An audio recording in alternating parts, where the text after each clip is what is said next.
morning sun is rising bright and high. Tommy and Casper feeling oh so spry. Thanks to you we laugh and we play. Couldn't be here without you today. Happy Valentine's to all you find viewers that keep us on cloud nine. Your love and smiles make our day. Morning Mayhem here to stay. Every dawn we take to the air. With your support we're walking on air. Coffee cups and crazy tales, you make us sail without fails.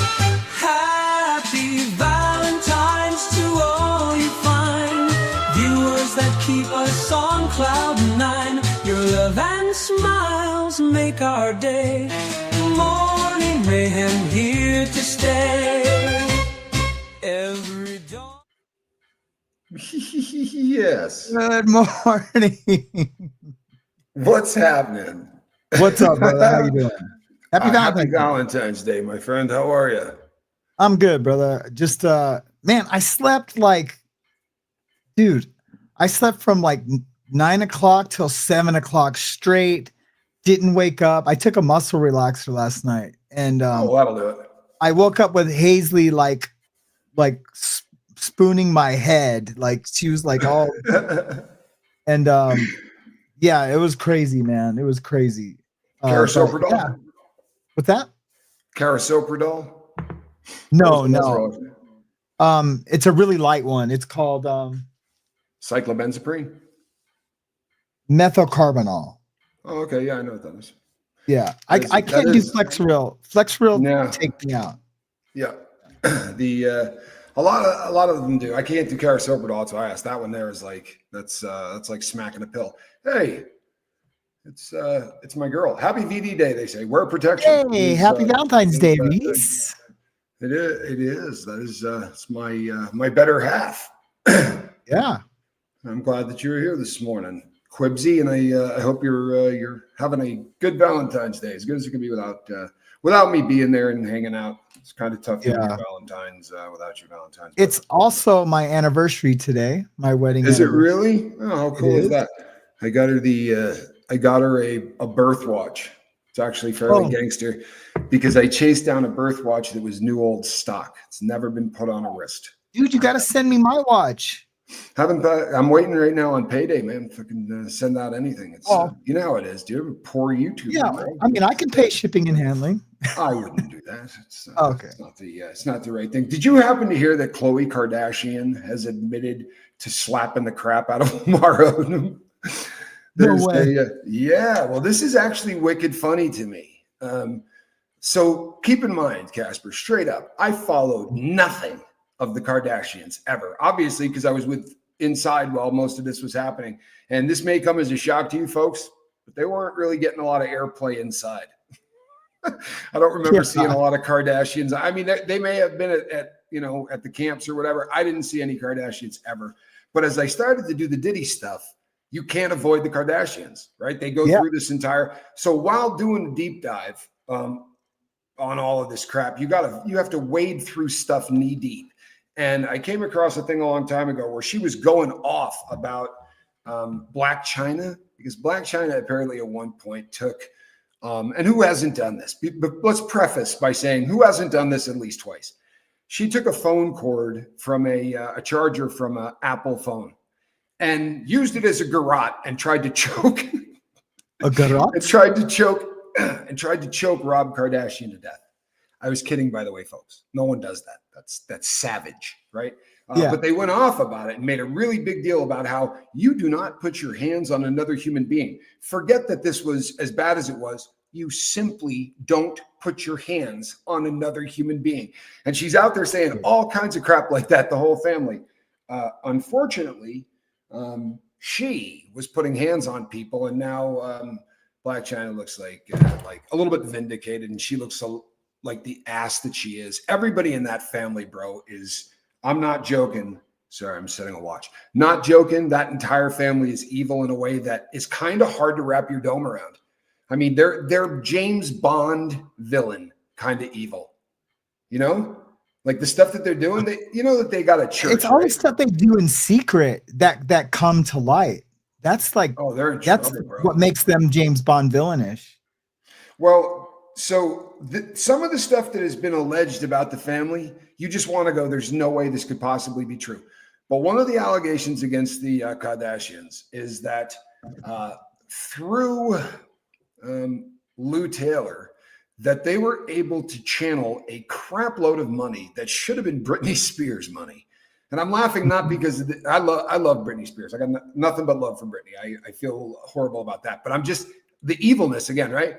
Well, allegedly, while she had this conservatorship going, this Lou Taylor broad is behind the wheel and channeling money into the Kardashian coffers. Now, if you start doing a deep dive on what these people are worth, Kris Jenner's not worth squat in the scheme of like big money people. She's a pauper.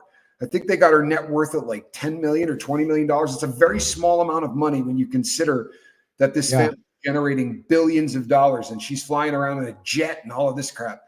But that church that they started, right? That church that they started, I happen to believe, and I think that time is going to tell in the long run. But I think it's just a big, huge money laundering scam. By the way, did you hear that? I think. Right? I didn't say that this is a fact, but I am of the opinion. First of all, you have to pay a monthly membership to go to the church, right? That's just a very. I mean, there are a ton of religions that require a tithe, or at least talk about tithing. The Mormon Church requires it if you're going to get to heaven, or get to the top level of heaven. But they just charge a membership fee that you got to pay every single month if you're going to go to the church. It looks like a big Ponzi scheme, money laundering scam. I have a real hard time believing, and maybe I'm just a cynical piece of crap. And if that's the case, I apologize, but I don't believe that woman, she doesn't come across to me as the kind of woman that worships anywhere but at the altar of cash. I want to talk about tithing real quick, just real fast, because I used to belong to a Baptist church and I tithed $100 a week. And I'm not saying that just to look at me, because I don't go to that church anymore. And I have a lot of resentments against that church, and not because of tithing. I'm just like, when things were good there and I was going to Bible studies and I was on my way to Poland on a mission, got my passport, I got the judge to approve me to go to Poland. Oh, no way. That's very cool. Yeah. And when we were tithing, Mariana used to call it the Christian lottery, because it was so crazy. When we were tithing faithfully, things were good. My business was taking off, my tattoo shop. Lottery. If we were ever short on anything, like someone would give us $1,000 just like out of nowhere, like, hey, God put it on my heart to give you this $1,000. And we were just, it was crazy. And we didn't look like we were poor for someone to do that. Like, we were actually doing good, but we were short on something, and bam, someone like out of nowhere that we barely knew would like, here you go. And we were realizing like God really was providing, because we were faithful with our tithing, and we were tithing when it hurt. You know what I mean? Like sometimes when I put that $100 in the basket, it hurt. Painful. But we did it faithfully, always thinking God would provide, and He sure did, man. That's cool. When I was really, really strung out back in the day, it was right before I sent my son's mom to rehab. So we were, I mean, this is literally the plane has almost hit the ground. The wings have flown off a long time ago, but we are about to smack the ground. It was about as bad as it had ever been, and I couldn't pay my rent. My rent was about $1,700 a month, and I told 2 people in the world, and they will swear to me on a stack of Bibles that one of them told one person, the other swears they told nobody. But I went down into the office, right? I walked out of my apartment. I did the big, and then I walked down to the office to give them a really good lie to try to buy myself a couple of weeks. And the crazy thing is I had the rent in my hand every day, but I would trade it for smack because it took that to stay well. So I just couldn't get ahead enough to do that. So I go down there and I walked in and I said, hey, she goes, yeah, I have your receipt. And I went, you got my what? She was like, your receipt. And I thought, this is it. They're kicking me out, right? I'd been late about 600 times. And she had a receipt for my rent. And I was like, well, I didn't pay my rent. She said, no, your friend came in and paid it.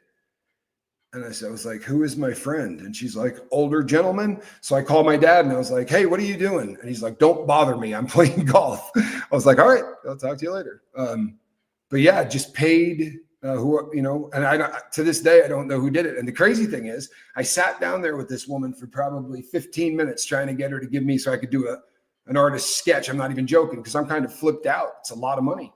And this was years ago, man. This was cell phones they were trying to make cell phones smaller then. Like this was during the time when my cell phone was this big, a Nokia, little blue Nokia. So when I walked back up to my apartment, there were 3 bags of groceries on the floor in front of the door. I mean, it was a effing trip. Now I was going to church the whole time, but I wasn't believing, I wasn't doing anything. And here's the thing, no joke. You know what I did? Like I tried to take the groceries back. I really did because it would have been so much dope. They wouldn't let me. Couldn't get a receipt for the stuff. So, but it's such a disgusting habit, isn't it? Happy anniversary, Casper, and your much better half. Thank you, Kristen. Yeah, my much better half. She is somewhere. I think she's at the pharmacy getting my prescription. Yeah, but it's our anniversary today, so thank you so much. Yeah, we're doing pretty good. We had a really nice session with our marriage therapist yesterday. Cool. Yeah. You got a good one? Man, she's amazing. Yeah. Yeah. She's amazing. That's a score, man. That's a score. If you get the wrong person, do me a favor, put a 2 in the chat if you ever had a really bad therapist. Chris and Melinda is a really good therapist. I did not know that. I shouldn't say this because it may not be the right way to say it. I just have had a lot of therapists that I could not gel with in the slightest, right? It just plain didn't work. It doesn't mean that they were bad. They might've been fantastic, but we just simply didn't gel. And I go through them like this. I mean, I go through them. I really go through them because I have to gel with the one I have now. It's going to sound weird too, but I'm breaking this one in. I had a therapist for a super, super long time, and the therapist is gone. So now I'm working on a whole new plan, and I had one forever. I had the greatest therapist in the world forever, but now I'm having to go a new route. You're lucky? I'm lucky. Both my therapist, my personal one and my marriage one, are amazing. My personal one referred us to this one, and she was hard to get into. And she's a Christian, so we do everything is Bible-based. Faith-based. Well, we don't talk about scripture or anything, but just about, it really, we don't talk a lot about God. We pray at the end, and she prays for us, but it's, what pleases God and what doesn't please God, and what our roles are. It's just amazing. She's amazing. Yeah. I was counseling my therapist. She told me she gets nervous before my appointment. So great. Hey, are you a Family Guy fan? Oh, I've watched maybe 6 episodes. Oh, okay. All right. I'm a fan though. I don't know when I would have time to. No, I'm a fan. I was horribly religious about watching it for probably 10 years. It was a really big thing. But there's an episode where Stewie goes in to see a psychiatrist, and it is the most brutal. It is, honestly, it's not even fun to watch. The therapist is going off on him, telling him what's wrong with him, and he goes, all right, let me tell you what I think of you. And it is the worst 10 minutes of television. Honestly, it's one of the they do have great references. They do these it is, you shouldn't watch it because it's your kind of humor, to the point that if you do start watching it, it'll eat up a ton of time, because every reference, what it is it's a show that is made for people that probably smoked a decent amount of pot in the 80s. You know what I mean? Yeah, like that's my show. That's kind of the show. they joke about it.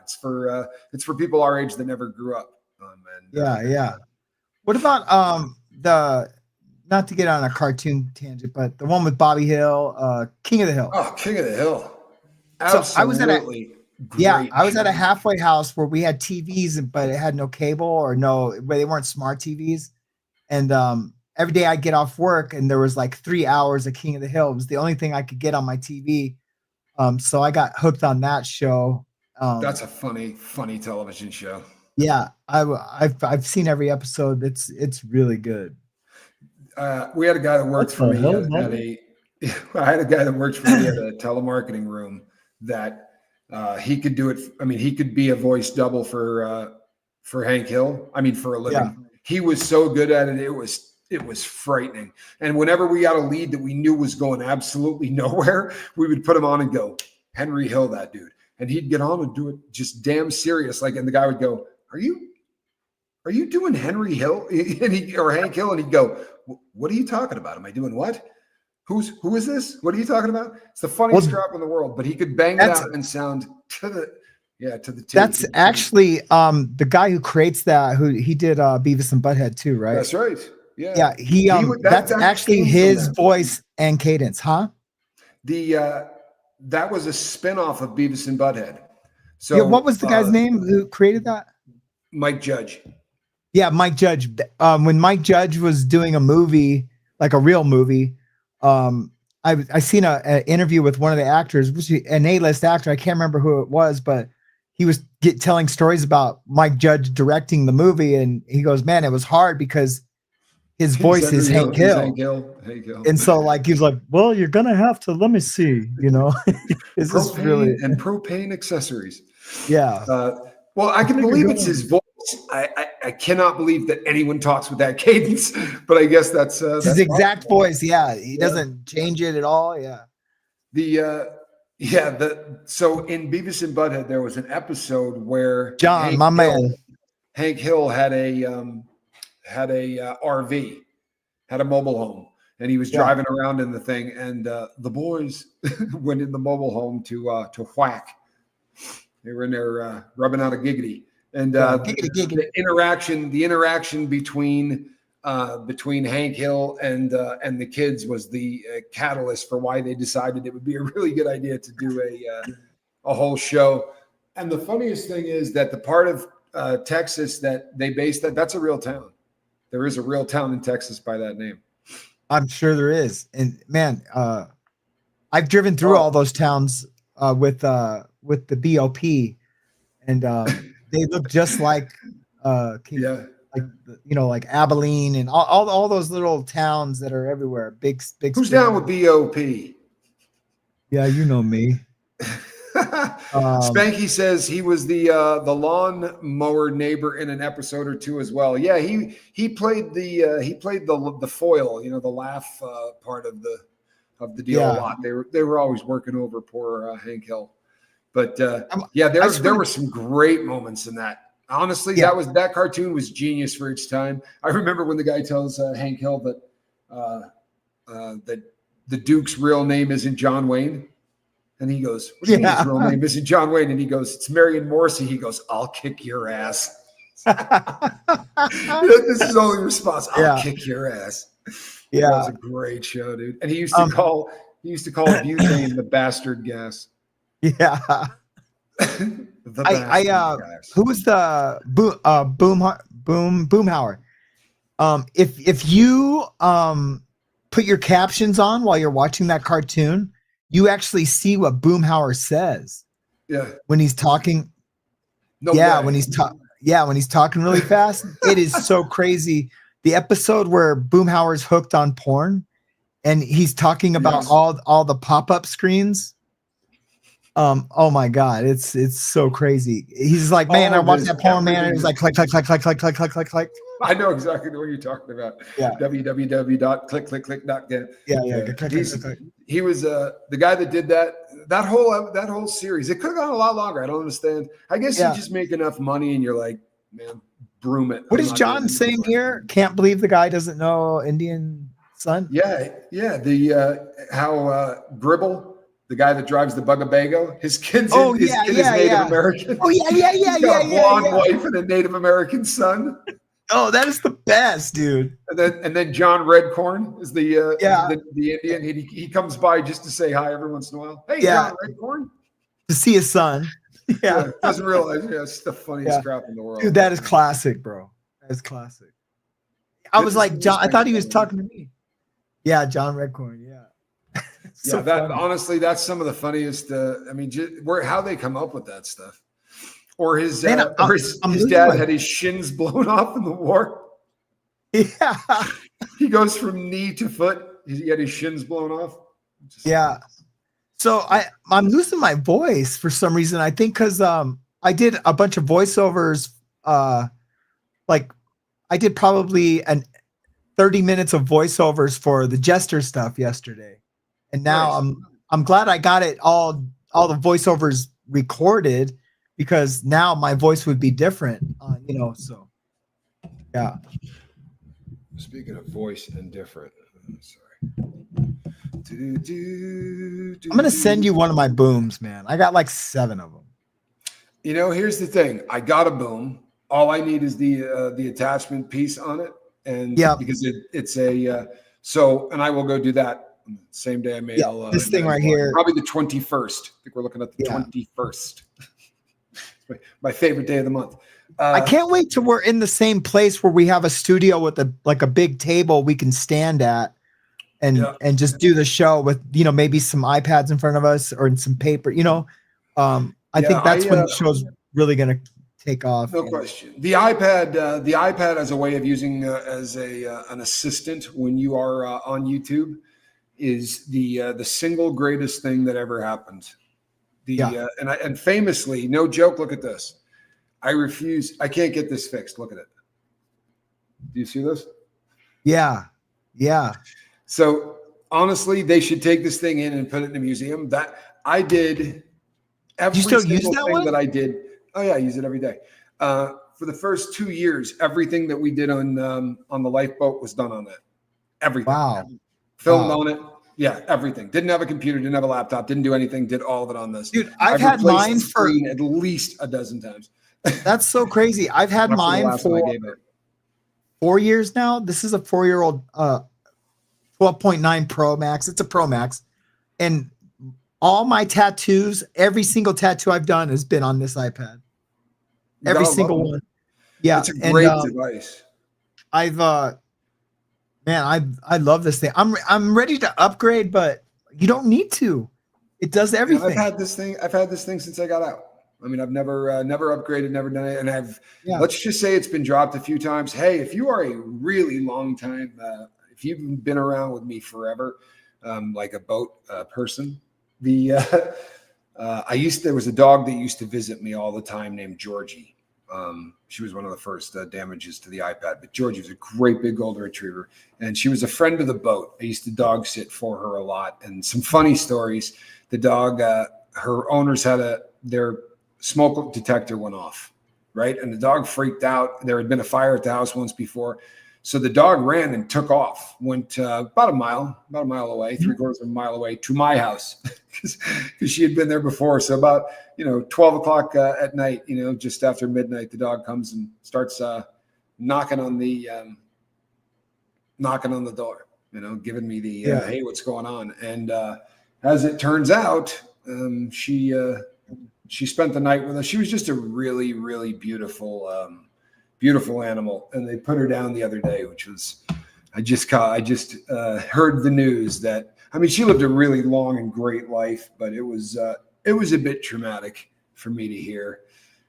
Georgie, she was just a great animal, man, just a great animal. Linda G asks, Casper, what state do you and your lovely family live in? We live in Montana, the beautiful Big Sky state of Montana. It's one of the best states in the country. I would love to say I would, stay here for the rest of my life. It's just too cold. It's too cold, and I will probably move out of here within the next year. But it is amazing up here.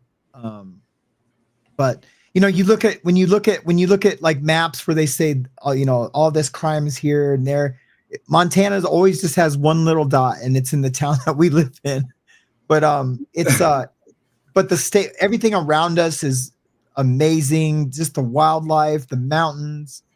It's an amazing state, man. Yeah, all the ranches. There's really something to be said for being in the sticks. When I go to Bug Tussle, when I go and see my fiance, the Tennessee is just the particular part of Tennessee that we live in is wide open. Wide open. You look around and I guess when the leaves fall off the trees, we can see a neighbor, but there's really, you can just look in every direction and there's, I don't know. You don't feel like the world is pressing in on you. I use prison as an example all the time. If you take 1,000 guys and you jam them into you see what happens, right? They kill each other and they beat the crap out of each other. They stab each other, all of that stuff. I view cities the same way, man. When you take people away from nature and you jam them into places that are nothing but concrete, and it's a different world. I love visiting cities, man. I just can't live in one. Nope.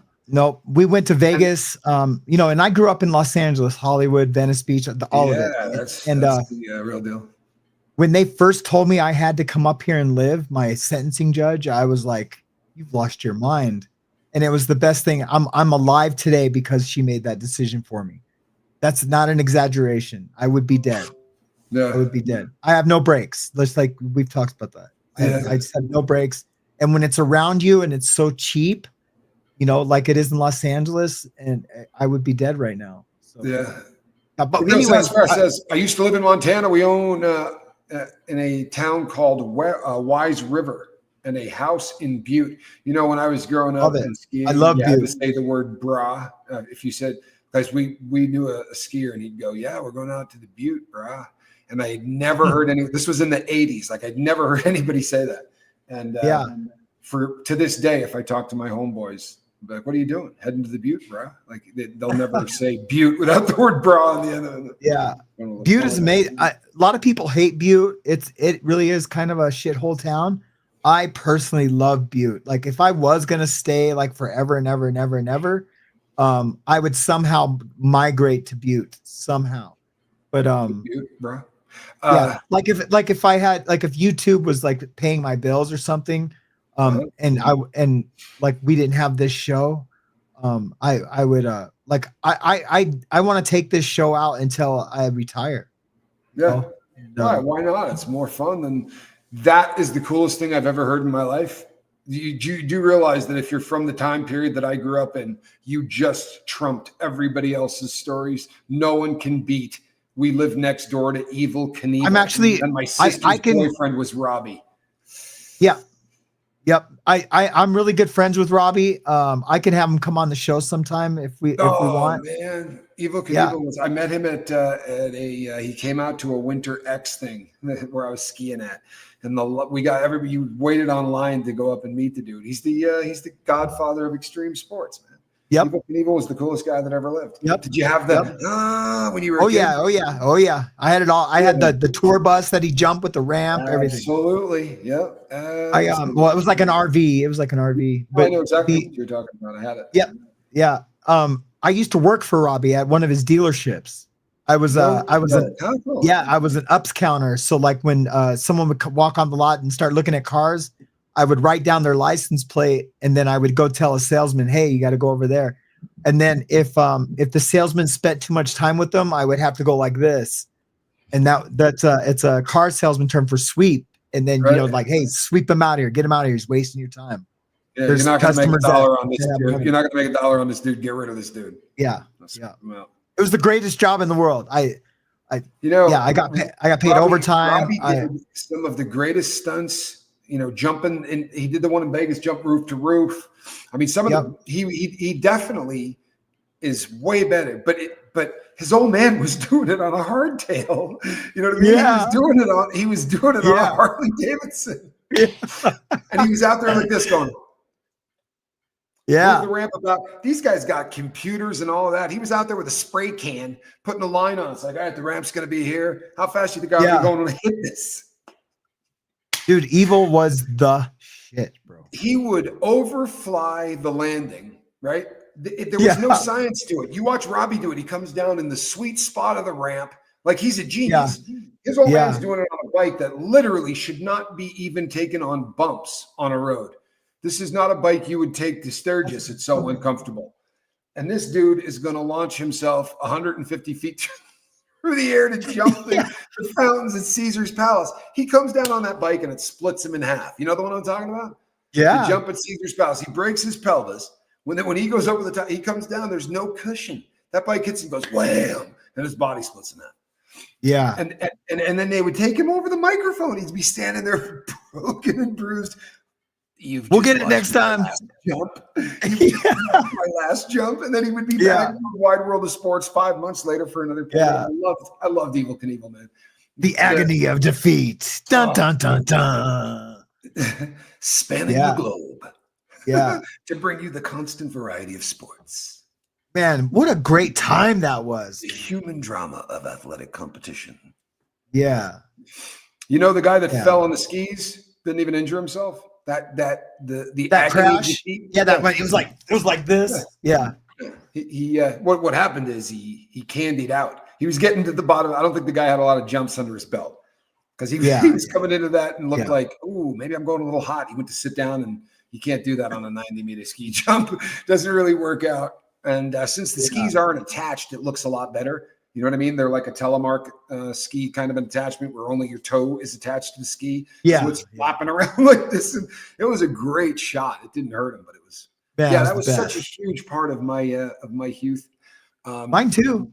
Not actually skiing, but like that show that. Oh no, watching that. Yeah, with my dad and my brother. We didn't miss Wide World of Sports. That was like a religion in my house. And they had funny stuff. They had the great stuff, regular sports, but then they'd be like the tobacco spitting competition from Jackass Flats, Nevada. For real, that was a real thing. And you're like, what?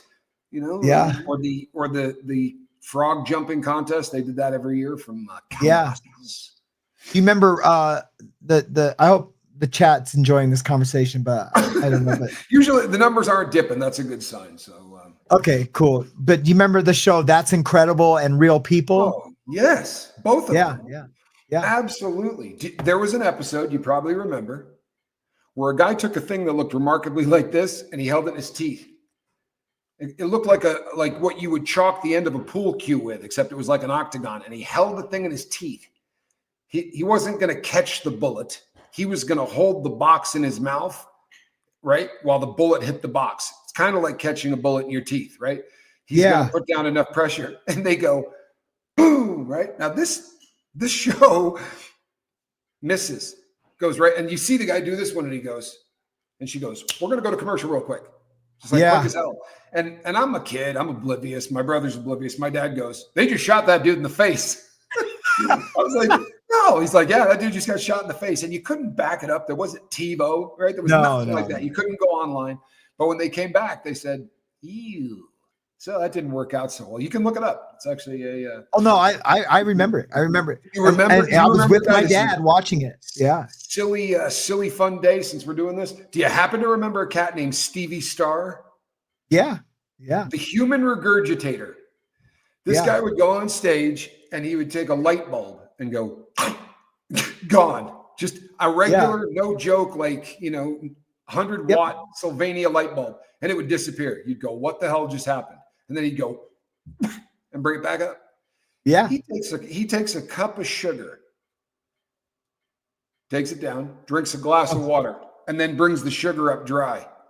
He takes 4 50-cent pieces that are numbered 1, 2, 3, and 4, swallows them, puts a microphone on his stomach so you can hear them clink against each other, and then brings them up in whatever order you want. Bring up the number 2. And he did this on David Letterman, right? And the last thing he takes out a can of butane and goes, right? Sets the thing down, starts blowing, doing stuff with bubbles, and he's talking the entire time. And then he goes, lights it on fire, it goes bang. But he talks for a good 40 or 50 seconds while the stuff's down. He is a freak. He also does it with a pool cue. Oh, wow. Yeah. Yeah, I remember that guy.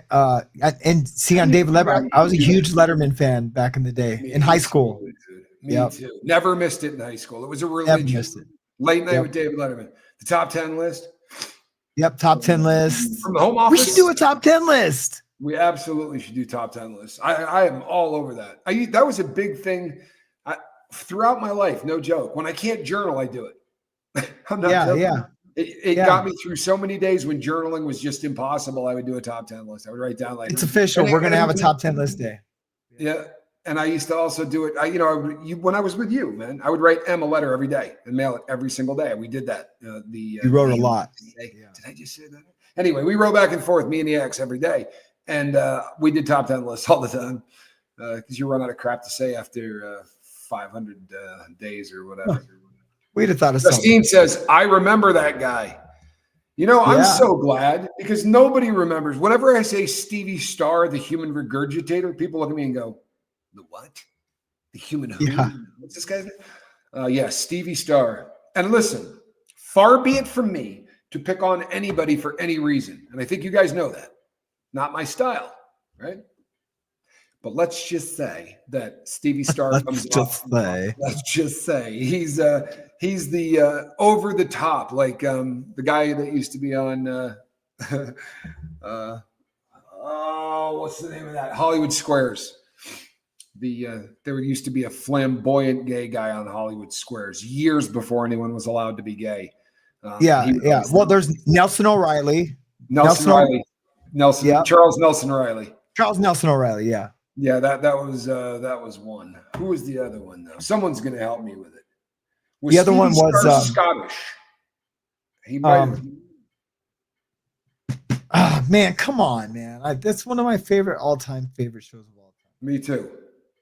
Charles Nelson O'Reilly, and I just seen a thing on him. He died. Are you Googling it? I'm trying to find it, but I'm not exactly sure how to get it. But it's Riley, no O. Charles Nelson Riley died of pneumonia. I was seeing if he was still alive. He died of pneumonia in 2007. He was great. But he wasn't flamingly like the other guy. He would wear crazy stuff. Paul Lynde. Thank you. There you go. Paul Lynde. Yes. From Bewitched. He was also on Soap. Do you remember the television show? Of course. Soap? What a great show that was. Yeah. I would love to watch that show now, being an adult. I can watch those shows, bro. That's all I watch because all of those things were shot with one camera. I can watch any of those old shows. It's the only thing I can watch on TV. I watch them all the time, like Barney. Yeah, I would love to watch the old soaps because I would get the humor more now. And they were funny to me as a kid, but now, knowing references and all those things. Yeah. Oh, is that right? I did not know that. Holly Larson says, I think that Stevie Starr guy was on America's Got Talent. He did the light bulb in the quarters. Really? Okay. Wow.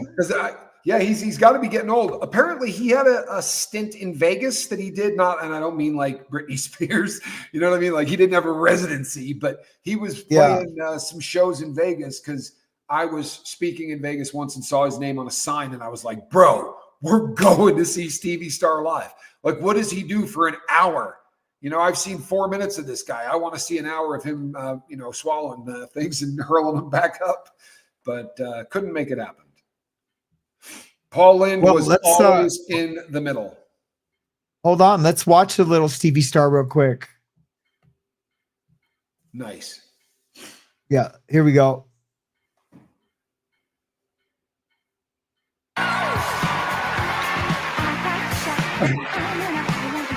Wow, he got older. Hello. Welcome to America's Got Talent. Thank you very much. Joni Scoville's watching this. And I'm known as the professional regurgitator. How did you get into that then? I lived in an orphanage children's home in Scotland, and I used to swallow my pocket money to hide it from the other children. When I was a child, I would swallow the bumblebee from the flower. I sit in the classroom and I say, Miss, look. I cough up the bumblebee and he would fly away. So he was still alive? Oh, yeah. Don't try this at home. I bet he pulled a lot of chicks with that move. Shall I show you? Yeah. Okay, here we go. So, the first thing I have 4 $1 coins. Each coin, I have them marked 1, 2, 3, and 4. So I'll start to show you them. Still doing the same old I will shtick. swallow coin number 1. Now, you won't hear the first one because there is nothing there. You will hear coin 2 Good click turn. off coin 1 when it hits inside. Number 2.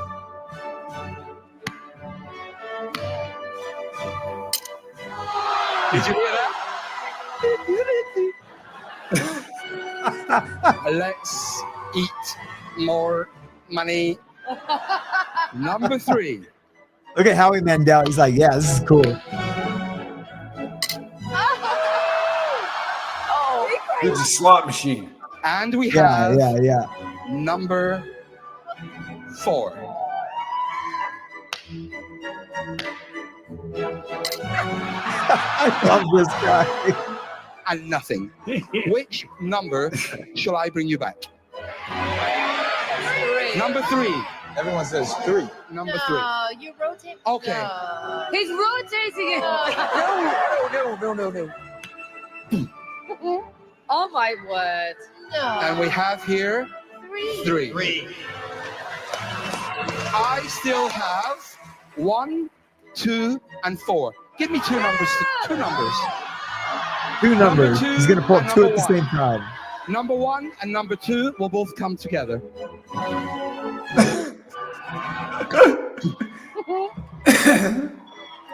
Oh my I will show them gosh. to you. Number 1 and number. Good job, 2. buddy. Good job. That's amazing. The last one has gone a little far. No. I'm going to get it back, but I have to use a light bulb. Oh, they've gotten smaller. Light bulb. He's getting old. The light He's getting bulb will old. go inside. When it hits the bottom, coin number 4 will make its way up again.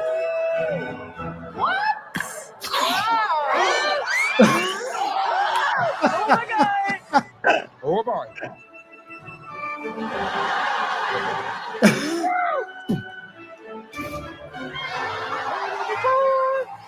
What about the light Oh bulb? my god. What about the light bulb?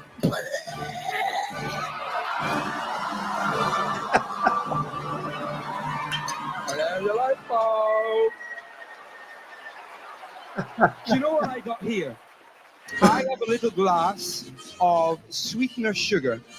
Who can I get? Would you come for a second? I'm not going to swallow yet. No, don't make me. Don't make me. I'm not gonna swallow you. Here, sir.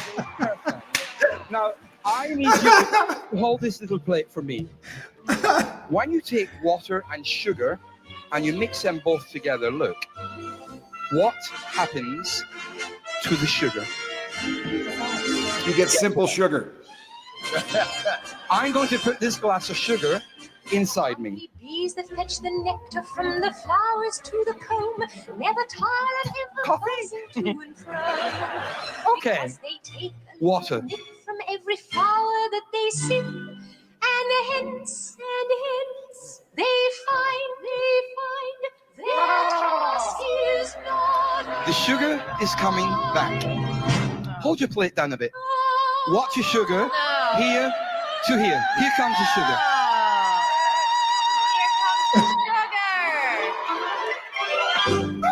What? No. Oh, the spoonful of sugar helps the medicine go down. The medicine Then go down. just a spoonful of sugar helps the medicine go down. In a most delightful way. Good job, buddy. Good job. Thank you very much. I want to see what Howie has to say. Hey, YouTube, did you like what you just saw? Well, if you want to see more, Oh. first of all, comment below and subscribe. There we go. What the actual deuce? That is actually, you know what? Here's the crazy thing. He's aged really well. I mean, the guy, the first time I saw him was like 1986, 1987. So he's been doing this shtick a really long time. That's an older show too. I mean, that show's pretty old. How long has that show been on? Oh man, I don't know. I mean, since the 90s. That about sums that up, doesn't it? Yeah, this is very odd. He's probably talking about the Morning Mayhem Show. Oh yeah, but welcome to Morning Mayhem. You know Yeah. something? See if you can get the guy on That's Incredible that catches the bullet in his grill. Oh, let's do it. Like We're gonna have that to, one actually. I've Can never even, we I've get never some even looked up. deuces? This is totally changing my algorithm too. Yes, can we get a You never deuce in wanna the see that comments if again. you never want to see Stevie Star ever again? I'm Here's gonna the- put here's a the deuce funny thing. in. Yeah. It's such a great world that we live in, and this is no joke. Johnny Scoville says stuff like this all the time. This is a great time to be alive. It really is. You sit on the couch. I remember the old days. You would tell the story of Stevie Star, but you couldn't go. Hold on, let me pull that up. I'll show you what this looks like. Anything that a one line from a movie, one scene from a movie. If it's been made, it's on YouTube. You can find it. You can In a look it little up. video, in a separate little thing. Yeah. In a video this big, just for that one line that you want to see from the movie. It's absolutely remarkable. You can look up movies scene by scene. Yeah. I honestly could avoid Stevie Star, although just the sheer shock of it, it's kind of like Systroming. You know what I mean? It's so gross. You see it, no part of this. And then a long enough period of time goes by, and so many people are like, I don't know what you're talking about. What's Systroming? And then you find yourself eating a can of it again. It's the same principle. I've seen it 100 times. Ian Wallace says, I loved him. Such a unique talent. You know what? I like that stance. He is a very unique talent, to be sure. The reason that he was on Letterman the first time was for Stupid Human Tricks, which was remember Stupid Human Tricks? I watched my favorite one ever for Stupid Human Tricks. A guy took like 200 cans of beer or soda, whatever, empty cans, and he made like this big, huge. And I figured he's going to tip it over, or, it looked like he was setting up like you would with dominoes. And then he hopped on one foot while stomping him with the other. It was the dumb. I had tears squirting out of my eyes because he's doing it for speed. And this, he's going down on one foot. I was watching it with my father, and the two of us, it got to be almost life threatening. Yeah. All right, let's see the guy getting, bring on the guy shooting milk out of his tear ducts. Oh Lord, let's see. Yeah. This is our guy.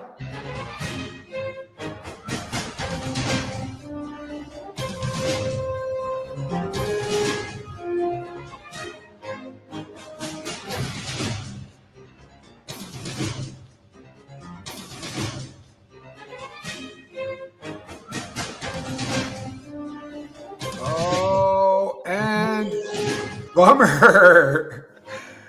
Oh, that's going to leave a mark. Here's the thing. Like, you put a lot of faith in your bro that's shooting that gun. You know what I mean? Like, right behind that, and tell me I didn't describe that perfectly. Oh, man. Right behind that thing that you're gripping in your grill is your spinal cord. Yes. You know what I mean? Like, this isn't a good part of your body to shoot at. Maybe I could hold it in the crux of my arm. You know what I mean? Like, you miss, maybe you catch a little meat. I don't know that I want you missing anything around this part of my body. You know what I mean? Like, this right here is not really where you want a bullet flying out of the back of. Good Lord, man. Yeah, that's crazy. I can't believe we used to watch TV with that, dots per inch and that DPI, that resolution. Right?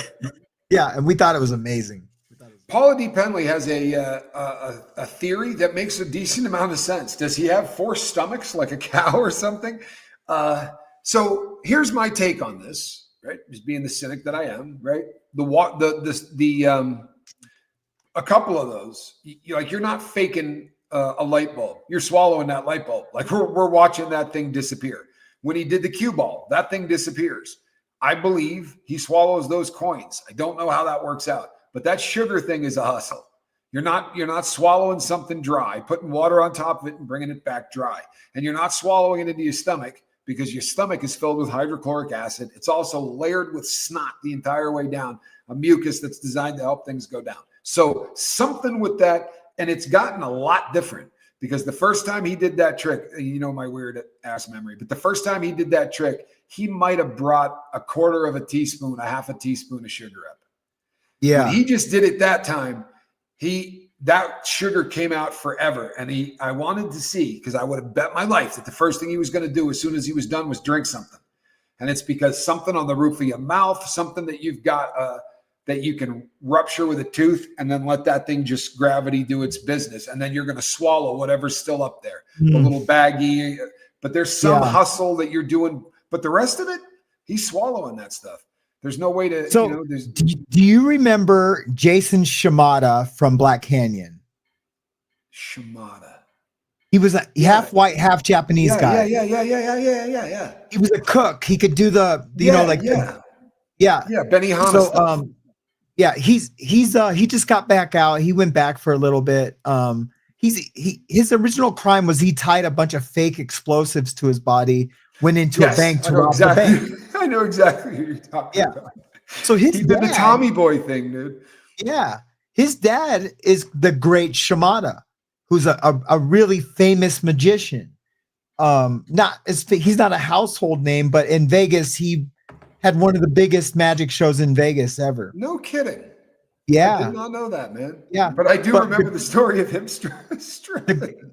Yeah. We were exchanging bank robbery stories. Sure. The great thing about Jason is that he knew all the ins and outs of magic.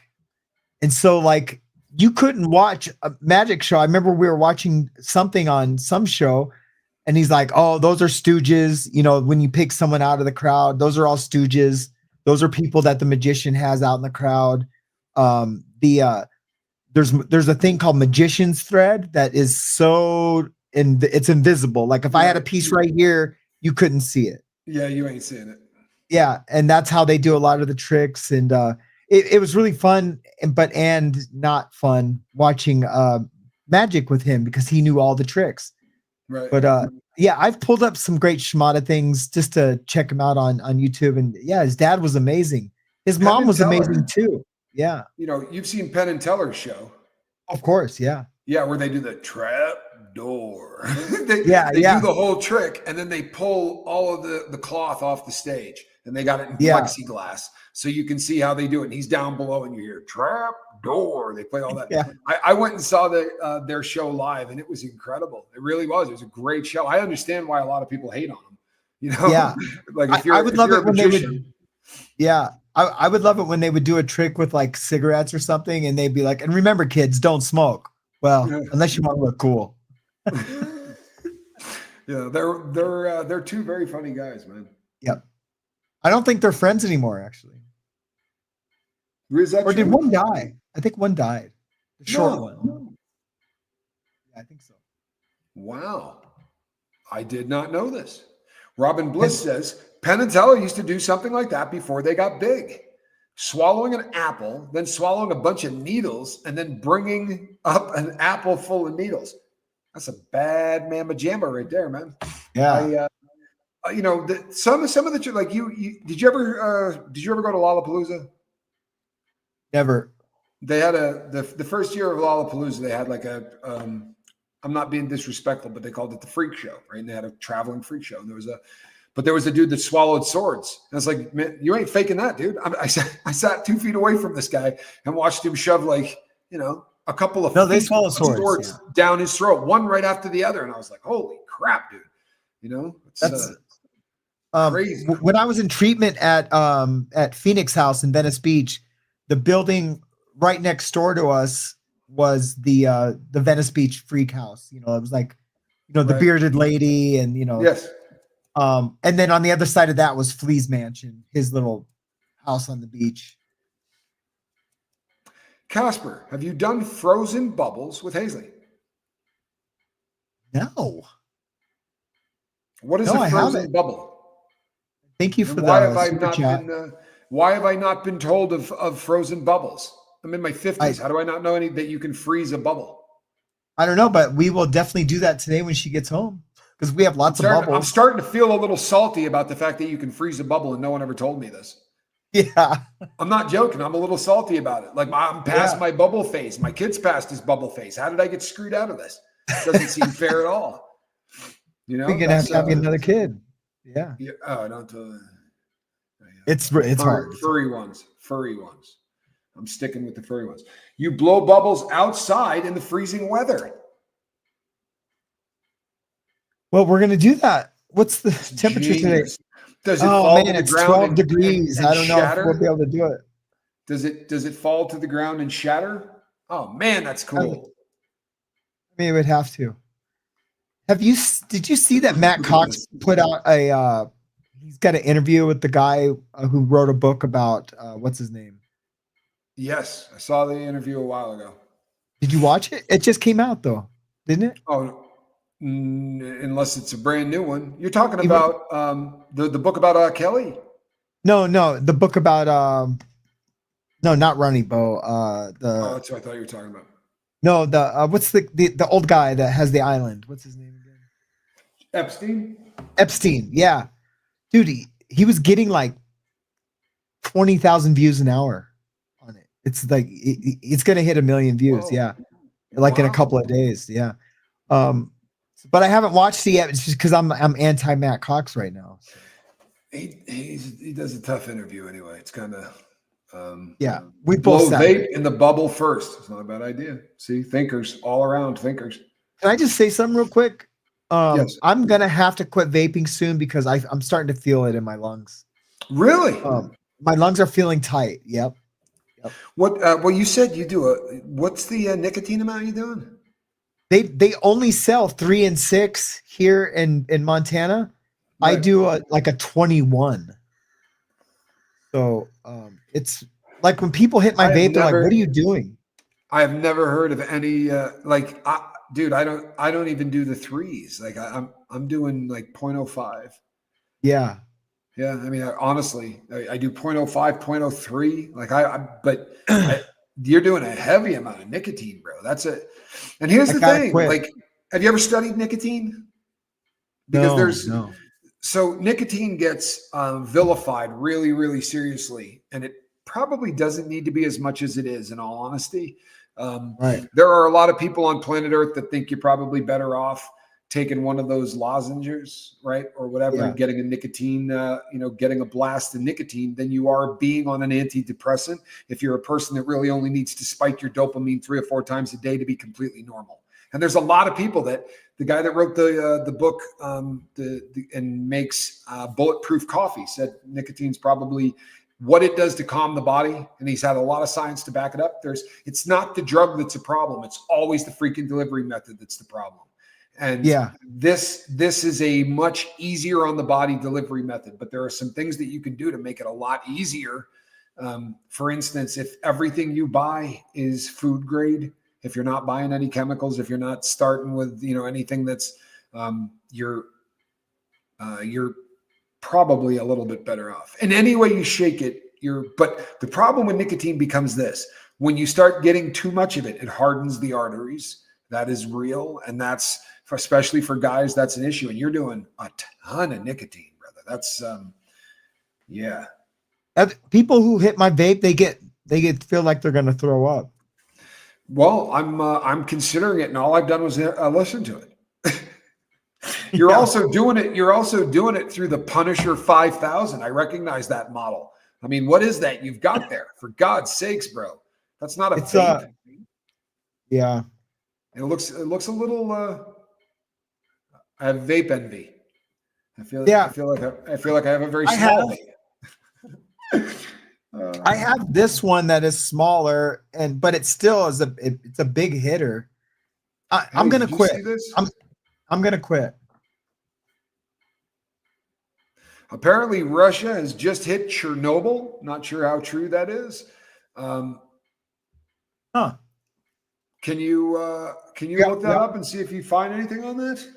I sure will. I saw that it hit the protective cover. Well, here's the good news. Chernobyl is like I'm not going to be able to say that word. Sarcophagus has been built around Chernobyl, which is just a big ass solid chunk of concrete, and then lead, and then more concrete and such. There's not really a lot that's still going on there. And it also goes to show you that, as I've said a million times, don't listen to scientists, right? When they tell you about nature and everything that they know about what we're doing to the earth and all of that. Do you know that the United States of America tested a nuke above ground? We actually dropped one to test, and it was on an island called Bikini Atoll. Yep. Putin strikes Chernobyl power plant. It's all live right now. Really? Yeah, I'm gonna pull something. I'm gonna pull something up just real quick. Has intensified concerns about nuclear safety across Ukraine. Meanwhile, a scheduled rotation of International Atomic Energy Agency IAEA experts at the Zaporizhzhia nuclear power plant, Europe's largest nuclear facility, was abruptly cancelled amid conflicting reports of military activity. The Russian Ministry of Defense claimed Ukrainian forces launched 12 attacks on a convoy near Kamyansk, southeast of Zaporizhzhia. According to Russian military sources, the convoy came under mortar fire, followed by FPV drone strikes and artillery shelling, damaging vehicles. Ukraine's foreign ministry spokesperson, Georgy Tykhy, dismissed these claims, accusing Russia of staging military actions and attempting to force IAEA experts to cross through Russian-controlled territory. Oh, that doesn't sound like something they'd do. IAEA Director General Rafael Mariano Grossi confirmed the rotation. Find something a little more. Russia strikes Chernobyl cover Ukraine's big. Have you ever been to Russia? I haven't. You have, huh? I have, yeah. I spent a decent amount of time working in Russia, and in I love the Russian people, but the people in power in Russia, like the people that I was the president of a publicly traded company, and the largest stockholders in this company were Russian. And everything that we manufactured in Moscow. So I would go to Russia, and one time I go in there and I sit down with, there are two guys that run this company, or run my company. They manufacture my stuff. And I sit down to talk to them, and we're arguing over basically what the cost is to the company for each frame. And I get the cost down to where, because I'm buying bike frames made of magnesium, I get the price down to where I'm happy. And as I'm leaving, one of the two comes up and goes, "Let me talk to you for a second." I said, "What's up?" He goes, "I can sell you these at half that price." And I'm sitting there thinking to myself, are you testing me, or are you screwing this guy over? Like, what are we doing here? And this is no joke. I talked about this a lot on the boat, but I ended up leaving that company, no joke, because as the president of the company, I got to sign stock certificates. And one day I'm in my office. It was in Utah. I was in Salt Lake, and the dude comes in and he's like, "I need you to sign these." And I'm like, "What are they?" And he's like, "They're stock certificates." And he's like, "This is to so-and-so, and this is why. And we gave this to so-and-so, and why. This guy's stock certificate was destroyed. We have a letter. We have all these things." And I get to the last one, and it's 3 million shares. And I'm like, "Who's this one to?" He goes, "Oh," I said, "What's this one for?" He goes, "Don't trip, just sign it." And our stock at the time was trading at like $1.70 a share. This is a crap load of money, right? It's like $5 million or something. I said to him, "No, this is from a legal standpoint. I kind of need to know what I'm signing, because I don't want to end up." He said, "Okay, no problem." And he left, and he came back in with a dude named Igor Chernov, and they proceeded to put a 45 in my mouth.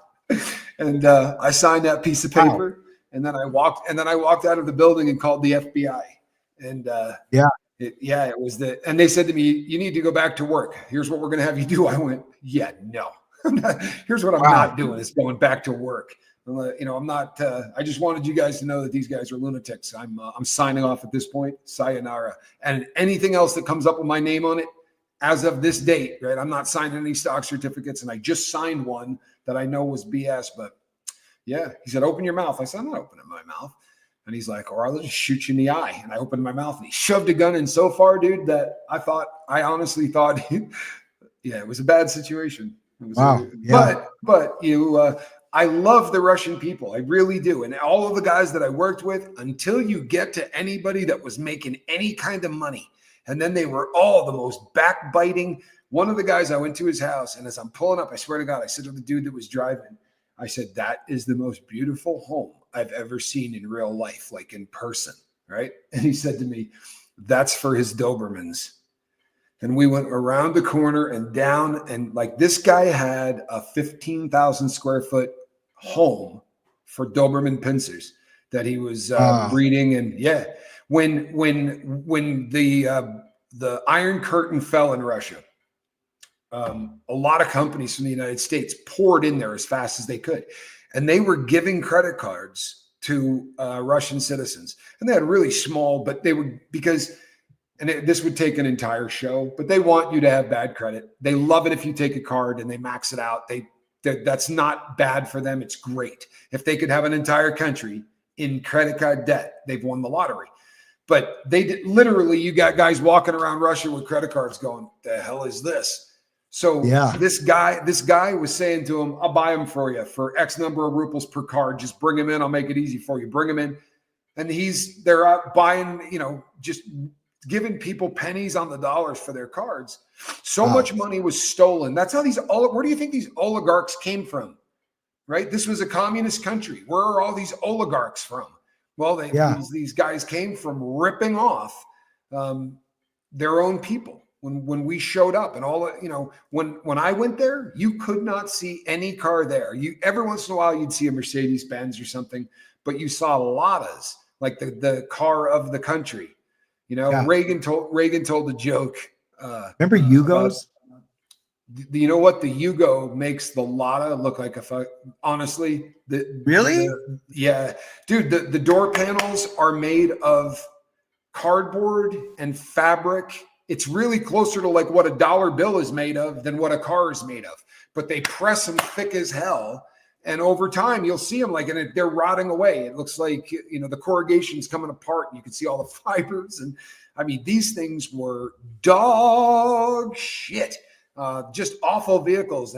But they were the running joke. Reagan told it. And it actually, no lie, this joke probably did as much damage to Russia as any of the military threat or anything like that. Because when Gorbachev came to the United States, they'd never seen the United States. No one in Russia had ever seen the United States. All they heard about was the starving people, right? There was the really rich and everyone else was starving. There was nobody in between. There was no middle class. And Reagan, everybody said Reagan looked terrible. Look how perfect what's his name suits were. He knew, the theory was that if he outshined Gorbachev wouldn't let his people see it. So Reagan wore it was a hideous 1970s looking like plaid suit. It was bad. But they pumped all this. And on a Tuesday afternoon, he took them to a ballpark. And the Russians saw 50,000 Americans sitting in a stadium eating hot dogs and drinking beer at 2:00 on a Tuesday. They're like, these are all rich people? Like, how did this happen? And then he took them to a grocery store. And they're walking through the aisles of a grocery store. Now, if you were in Russia, you would stand online, no joke, not knowing what you were standing online for. Like, what are we waiting for? Could be oranges. We heard it might be oranges. It could also be women's stockings. We're not sure. It could be one or the other. But you wait on. It was just so for them to see every kind of fruit on earth. You can get these whenever you want. Like, this isn't a seasonal thing. You can buy apples 12 months of the year. How the hell is that possible? He did damage, but he told a joke. He said that there was this Russian dude who's waiting on his Lada automobile. And he calls up and they said to him, of course, this is 1987. And they said, yeah, we good news. You've been approved to get a Lada. You will be getting your car January 17th, 1997. Right. So it's like 12 years away or something like that. And the guy goes, is that going to be in the morning or in the afternoon? And the guy goes, what difference does that make? He said, I got a plumber coming that day. And it's a great dig to that country. And that joke got pumped into Russia. And I think, people realize that it doesn't work like that in the United States. You need a plumber. There's 500 of them that you could call, right? You could get somebody here guaranteed within 1 hour. I don't care where you live. You can get a plumber. There's just all of these things. It's like being in prison over there. That's really what it was like, because everybody was working for the prison. Like you need somebody from CMS in prison. He'll get to you when he gets to you, man. Right? He's on the clock. He doesn't give a rat's ass. That's how it was over there. It was really bad. It's not anymore. That's crazy. They really have they've built a very unique culture. Well, I'm a super fan of the culture, that's for sure. I've read a lot of books on Russia, or a lot of fiction, fictional books that talk about Russia culture. And one of my favorites was this book called Zora. It's by Danielle Steele, actually. One of the best books I've ever read. Yeah, read. A lot of Daniel. There were so many Danielle Steele books in there. No, and there's no question. You can't avoid it. Google the Fiat 124P. That's the most popular and available car in the 90s in Poland. Let's see it. Let's see it. It's the what is it? The Fiat. I've never had a Fiat. I'm sorry. It says try the 126. Sorry, 126, okay. Not 124. You know what Fiat stands for? Fix it again, Tony. Fix it again, Tony. It's an acronym. Yeah. You know. 126.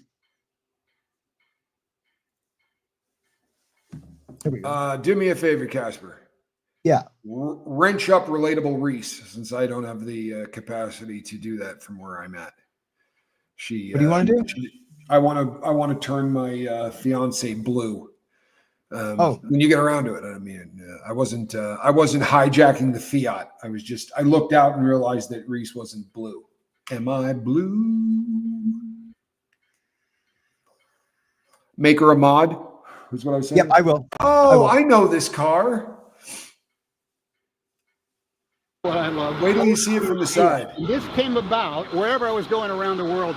When I'd see an old like car like this, I'd post a picture on social media of me looking like I'm going in and saying, "Hey, I bought a new car." And when folks in Poland saw that I did this to one of the Polski 126s, they said, "Hey, he loves our car." The whole town got together and raised money. And I wish I had one. I love it. And they shipped it off to me. It all specifically was made for me. There's a couple of quotes from Forrest Gump in here. There's little there's that. There's that. Bielsko Biala. That's just what he needed. One of one. The 126P. There you go. One of a kind. Let's look up I love those cars, man. I have always had a love affair with really small automobiles. I don't think that's a P there. It looks like a Peugeot. This is what I love. So I believe it or not, I have always, for me, I loved small cars. The smaller, the better. I've just always, my entire life, been fascinated by them. I've owned a bunch of MG midgets and Austin Healey Sprates, the Sprigget class, or even the real Mini Coopers were just probably the most amazing car ever built. And they made more of them, at least last time I looked it up. They had made more Minis than any other automobile. They're still making them in South America, and they're still making them. They still have a choke. I mean, they cranked those cars out just like they were making them in 1975. Aren't there acronyms for most car brands, like found on roadside disabled for Ford? Yeah. Nice. Found on roadside dead. Yeah. Yep. Forge of reliability and I don't know. I had a I'm going to show one of that tattooed Ford on his neck. Get that?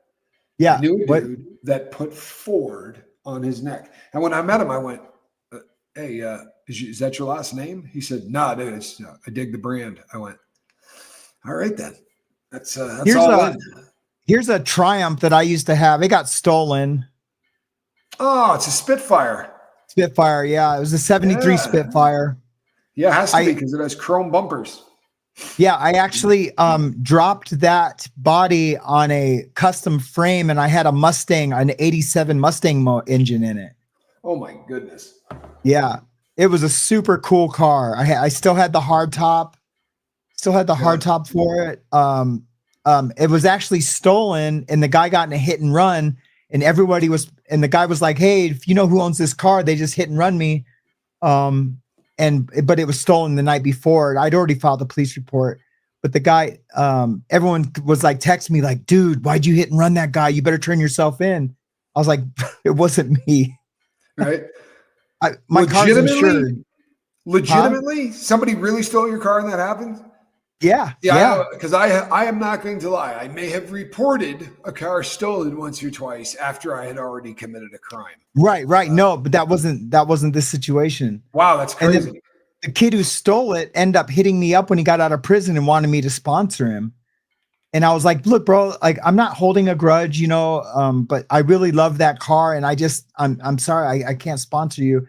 And he wasn't a good person. And not because he didn't steal my car. There was other things. Right. But yeah, I have always been a really big fan of that body style. Yeah. I love the Spitfire. And I think the Spitfire it had the gas tank back here. Had the gas tank back here in the middle. All of those designs went to hell after 1973. They were forced to go to a rubber bumper, and it's just the rubber bumper was a mistake. Yeah. Nothing ever looked right with the rubber bumpers. So like when I collected, now they sell conversion kits. Now you don't have to make a choice between the years. You can buy and what's cool is you can actually pick up some fuel injected stuff. Like MG did have at the very end of the run, there was a couple of fuel injected MGs. Yeah. And you can get an MGB and then put a chrome bumper kit on it. And you got a fuel injected. The big thing now is people are buying those cars and turning them electric. People are buying really like a Nash Metropolitan. Oh, wow. Take one of those and then electrify, you're basically making it a Tesla. You're putting that kind of a power plant in it. But imagine having a Triumph Spitfire that could go 0 to 60 in 3 seconds. That would be, yeah. You know what's nuts? Are you familiar with a brand called Morgan? Yes. Okay. Morgan makes a car called the Plus 8, and I crap you not, it will run with anything. Really? Yeah, I thought it was always they're like a little MG, and it's always been like that kind of car. And my uncle ended up purchasing one. And he purchased one of their one of the ones that they spank a little bit, and the thing goes 0 to 60 in under 5 seconds. For a little British sports car, I mean, it runs. It will keep up with things. It's a frightening little car, but they're also super expensive. They make them in super limited quantities, and they make a 3-wheeler. That is one of the craziest vehicles in the world.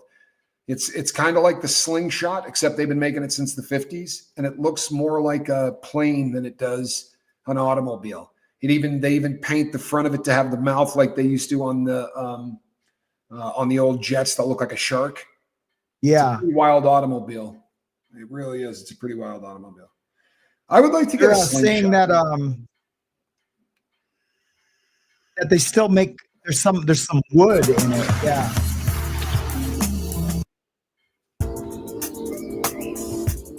Oh, there's a Morgan. Super cool. And this car is still manufactured today, which is absolutely crazy to me. Yeah, those look really nice, man. Yeah, they're incredible. Look at that. Wow. Oh yeah, I want one.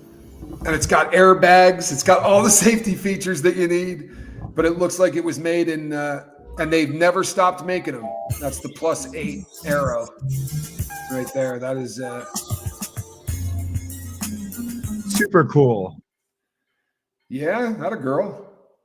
It's my wife, fiance there. Oh yeah. So where is Reese in the chat? Well, look, let's put it this way. Oh, hello. Yes, in fact, she is. And she has something I can spank. My sister had an MGB Tic Tac orange and black top. Love it. And that is the correct color, by the way. It is Tic Tac orange. People will say MG orange. It is the appropriate color. No lie, is Tic Tac orange. The Pinto exploded because the gas tank was in the back. The Ford Pinto? I guess they've moved that since then or something. Yeah.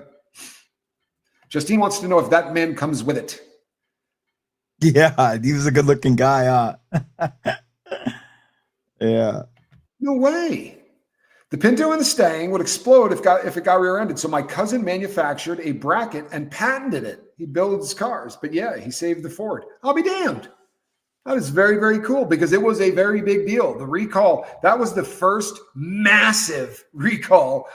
I mean, really massive recall. Was that before or after the Corvair? Do you remember the Corvair? Damn. Oh, yeah. The Corvair was their attempt to compete with Porsche, believe it or not.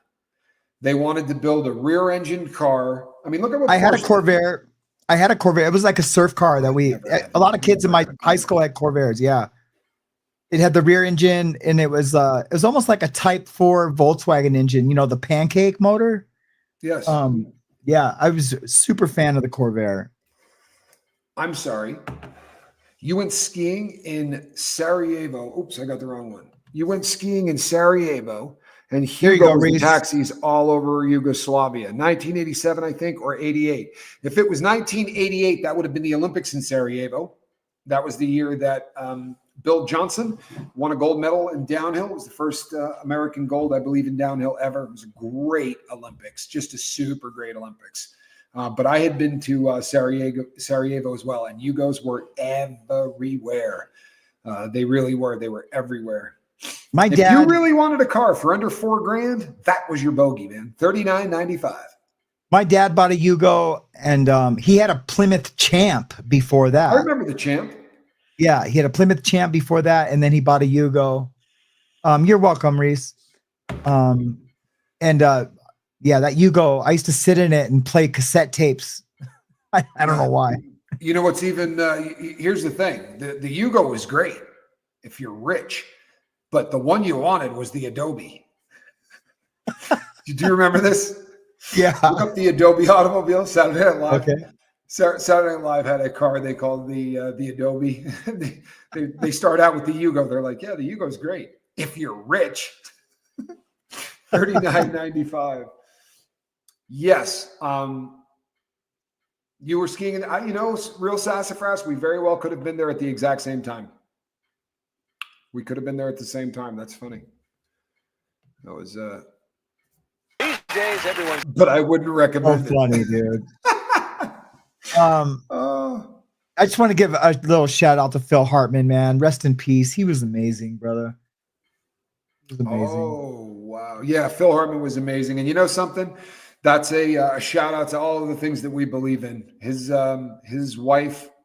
Yeah. You know, if that was, I think her name was Bryn, right? Or Bryn, yeah. Cocaine. It was cocaine and mental illness that caused, and domestic violence or domestic abuse. He was not particularly good to his wife, and that was an issue. You know, they had a bad marriage and a lot of stuff that went on there that didn't need to. And it's a heartbreaking because that man had more talent than his pinky. I mean, he really did. He did a skit once. He was on a late night talk show and he was talking about having a kid, and he brought on the kid's little phone, and he did just voices, probably like 20 or 30 voices, one right after the other while he's faking these phone calls. And it was just magic. The guy was great. And there's a great episode for drugs. I'm sorry, just real quick, but for go ahead. What's the name of that? He did the radio show where he played. They had that. What's his name was on it too? Joe Rogan. Joe Rogan was on it. But there's an episode where he's trying to quit smoking cigarettes. Yes. The guy that runs the place is trying to quit coffee. It's the funniest commentary on addiction. They're both like, "We're really going to do this? We're going to quit?" And he's like, "Yeah." All right. I think the show was called News Radio. Yeah. News Radio. That's exactly what it was called. And that was a good series. I think he died while filming that, didn't he? Wasn't he still doing that? I think it would have kept going. It was a very, very funny show. But unfortunately. Yeah, him and Joe Rogan were pretty close, actually. Do you know I own talk radio? Just thought I'd say that. Do you? I'm not joking. Listen to this. So this is the future. I'll tell you guys right now. You may or may not have heard people talking yet about the next internet. Right. We had the first internet, which was just .com. And then we had internet 2, right? And that was your .net, .org, everything else, right? The next internet is the deregulation of all of it. and it's going to be a blockchain internet, so that you don't rent your domain name. You got www.coca-cola.com. You don't own that. You don't. Next year they can just decide to charge you more money. Those things change all the time.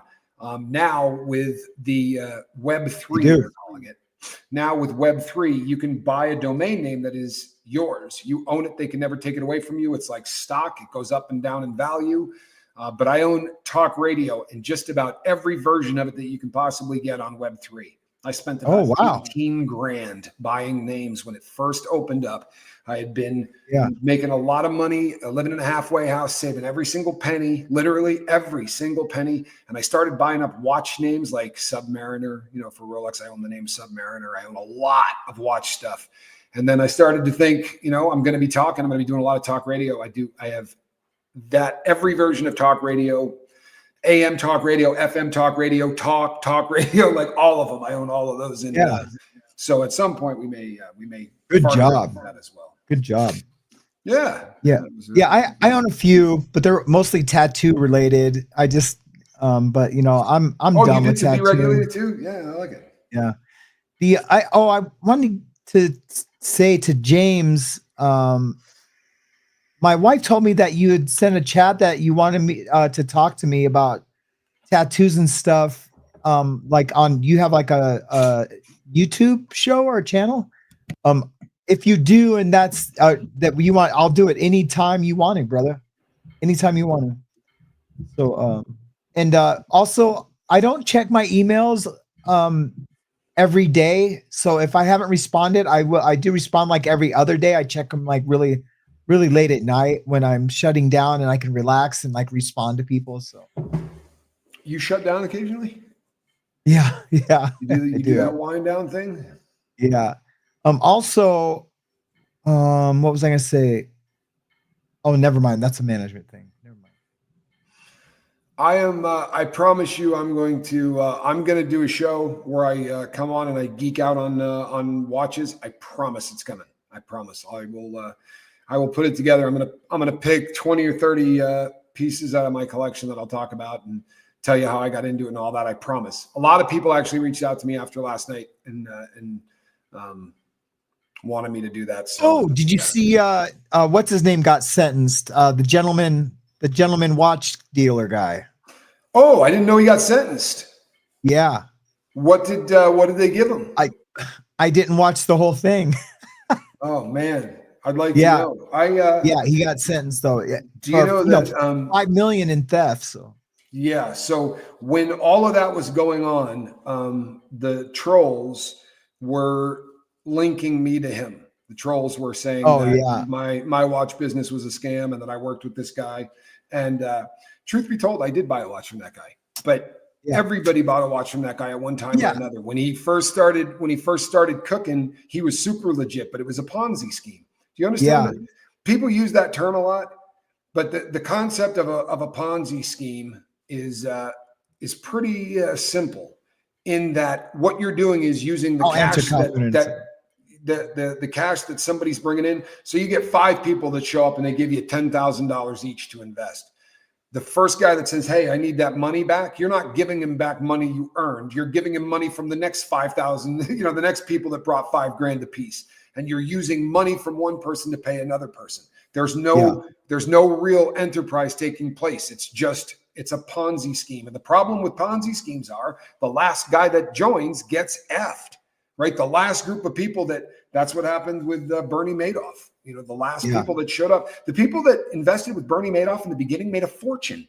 He was paying guys like 15, 18% on their money, but he was using other people's cash to pay you 18% on your cash. And so many people were coming in, but that's what this guy was doing with these watches. And then he really got low budget and he started to look for people that would, someone would say, I don't believe that watch is real. And he would get someone to take a photograph of the serial number on the inside of the lugs. Then he would report your watch stolen. Say that it was his watch and that it got stolen from you. And he started doing it in pawn shops and he got caught.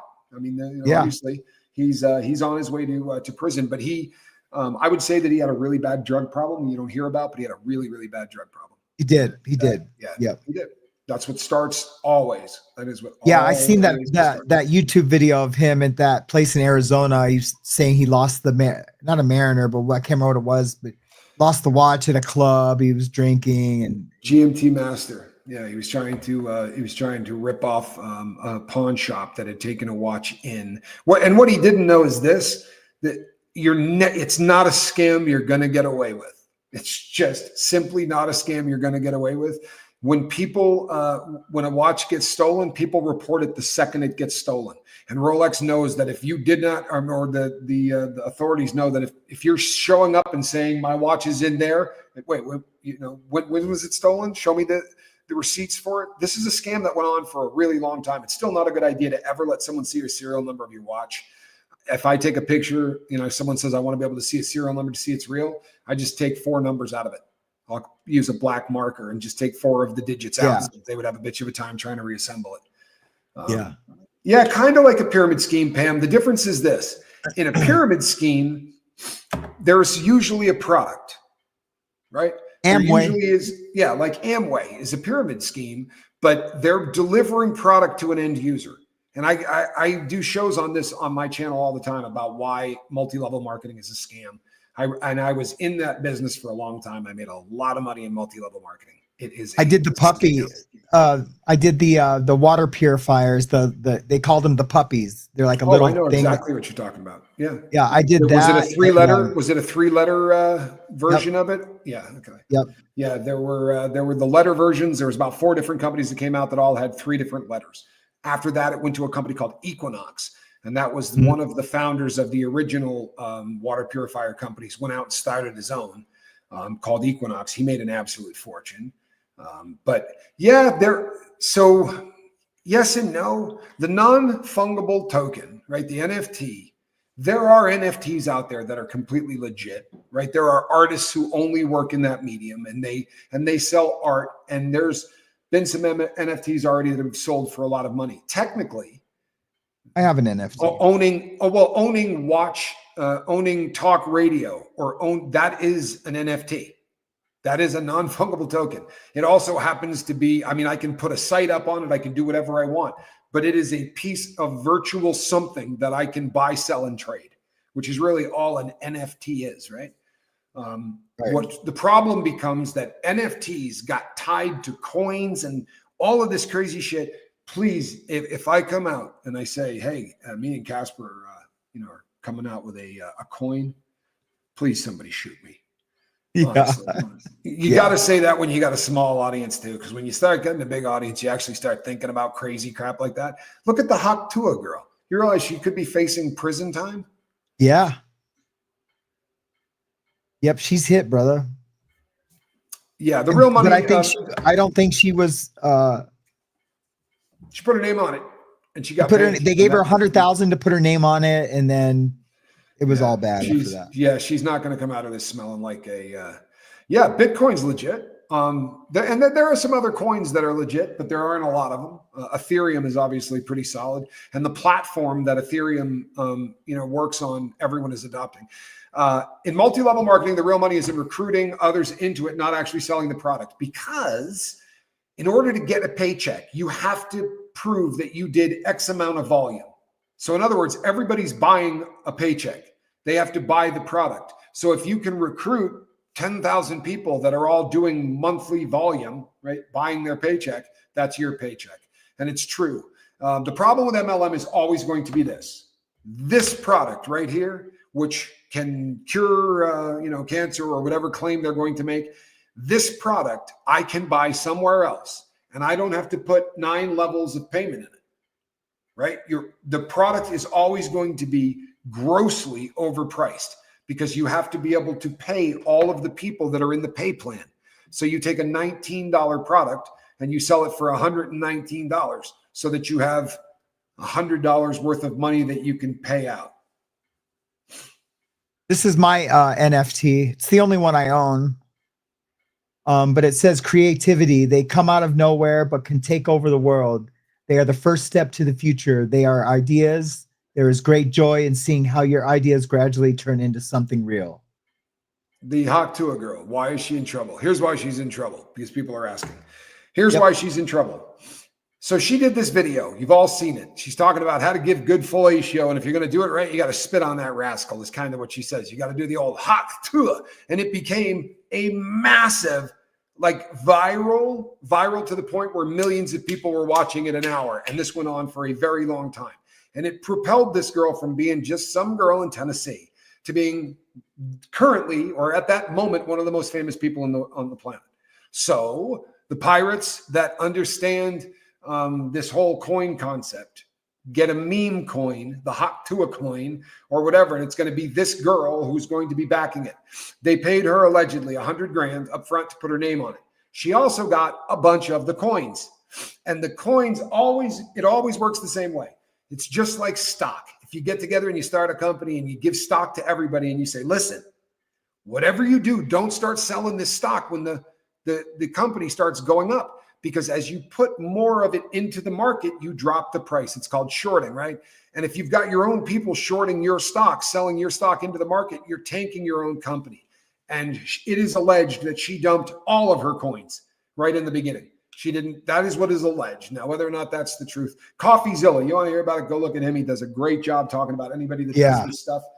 He's the reason I would never do a coin anyway. I don't believe you could do one solid. I think that it's just too hard not to. And that man, I don't want to hear him say Tommy Scoville. I never want to hear my name come out of that guy's mouth. Right? CoffeeZilla is a beast, dude. If he's talking about you, life sucks. Right? Yeah. He's the name. Hope he never talks the about guy us. You don't want talking about you. You know, hey, there's a content creator talking about you. God, tell me it's not CoffeeZilla. I won't be starting any coins. It's way too close to the kind of scam stuff that I did years ago. I don't believe that YouTubers are going to start a coin that's going to make anybody rich except the YouTubers. Yep. You know, and here's Calhoun said Bitcoin is solid. You know why Bitcoin's solid? Because there was a finite amount of it from the word go, right? They didn't say there's 25 trillion coin. There's a limited amount. It's running out. And like anything else, man, if it's like real estate, if it's running out, then you know how it's going to go down. Well, look at that. We're all over the place, and that has caused a little bit of fun. Good. Cool. Thank you, guys. 2 minutes before the show, I told Tommy, I was like, man, I got nothing. I got nothing today. You know what, though? Here's the thing. I slept in. I never sleep in. Yeah. Well, no, but that's what a morning show should be. It should be flying around. It should be talking about whatever. There has to be a cap is right. You can't have an infinite number of anything. And the fact that, Bitcoin is running out, that they're going to run out of coin is going to always make that price more desirable. And all of the other,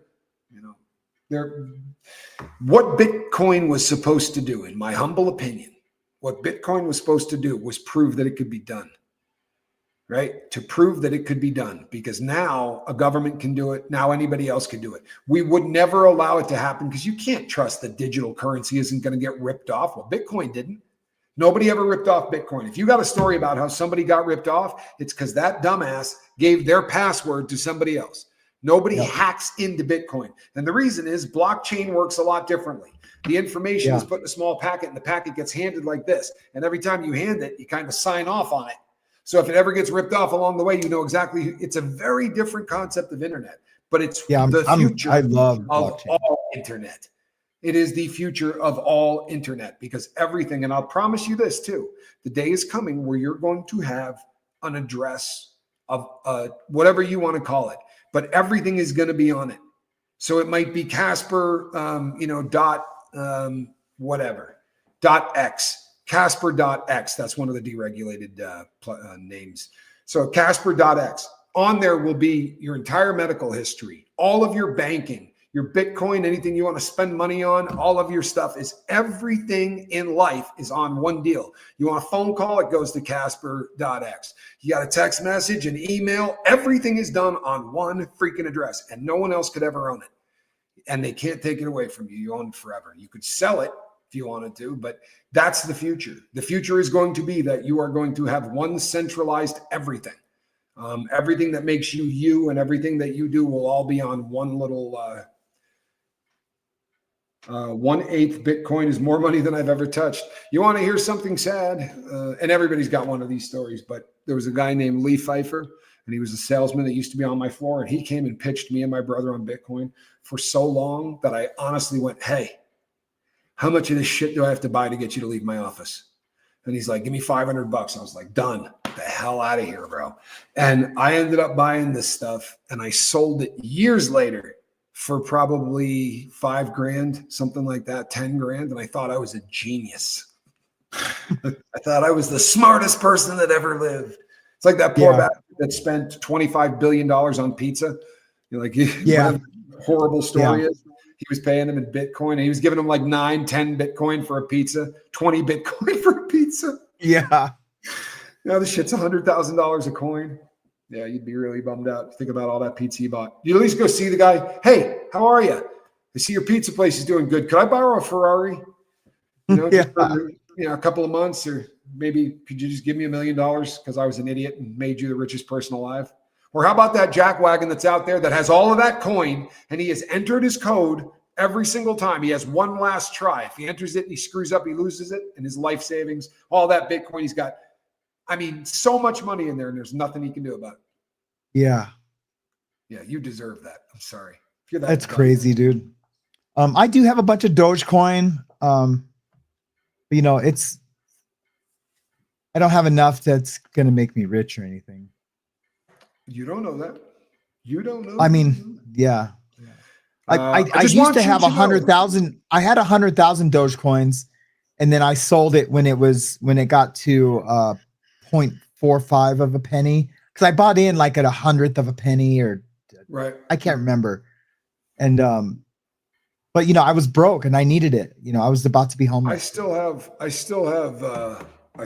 Doge. I still have a bunch of, but I just don't have I have a bunch of coins, but they're not, I don't have a bunch of any one coin.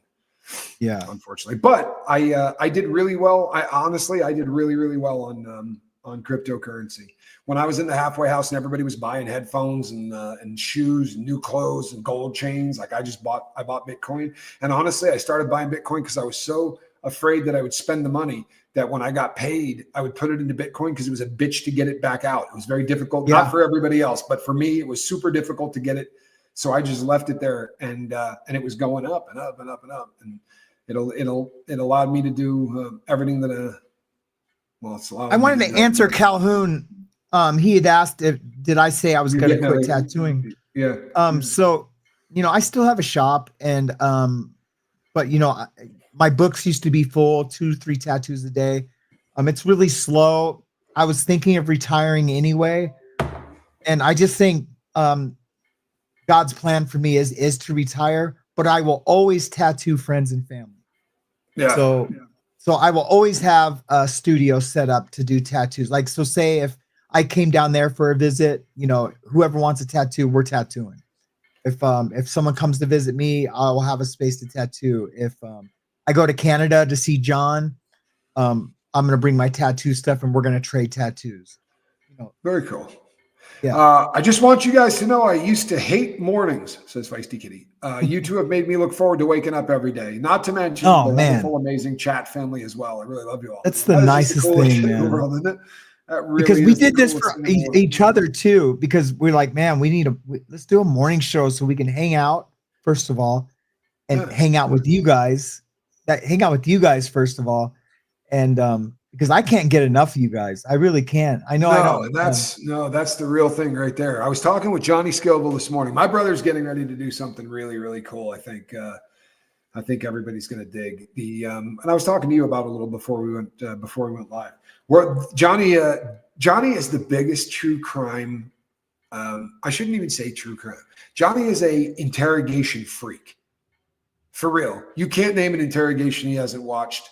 I mean, literally, you cannot name an interrogation. So he wants to go over like a greatest hits of the best interrogations of all time, and comment why they're the best. And I think it's one of the greatest ideas ever. I really do. If you guys, I want to do that. I want to be there for that because I've seen all the interrogation. That's what got me into YouTube was interrogation. Me too, man. Me too. Honestly, like that's, you know what, for me, so I got the traumatic brain injury, and it's made it so that I can't watch stuff. The editing gives me migraines, and it's super bad for my dome. I just can't see that kind of stuff. So an interrogation room is one camera, right? They never edit. I can watch that stuff. I can actually enjoy it, and I can watch it. And some of the great interrogations, like the Russell Owens, the guy out of Canada that was a pilot. Well, just an incredible interrogation. How you watch them pull these people apart. There's some really, really interesting stuff out there that I'm looking forward to seeing, like a top 10 greatest interrogations ever. And really from the standpoint of the cops, the guys that just break these people down. Great detective work. And to watch somebody that's really good at watching someone that is really, really good at interrogation is wild. It really is. It's an art form. It's a pretty wild thing to watch. Sorry, I was just getting a text. Is my wife in the chat?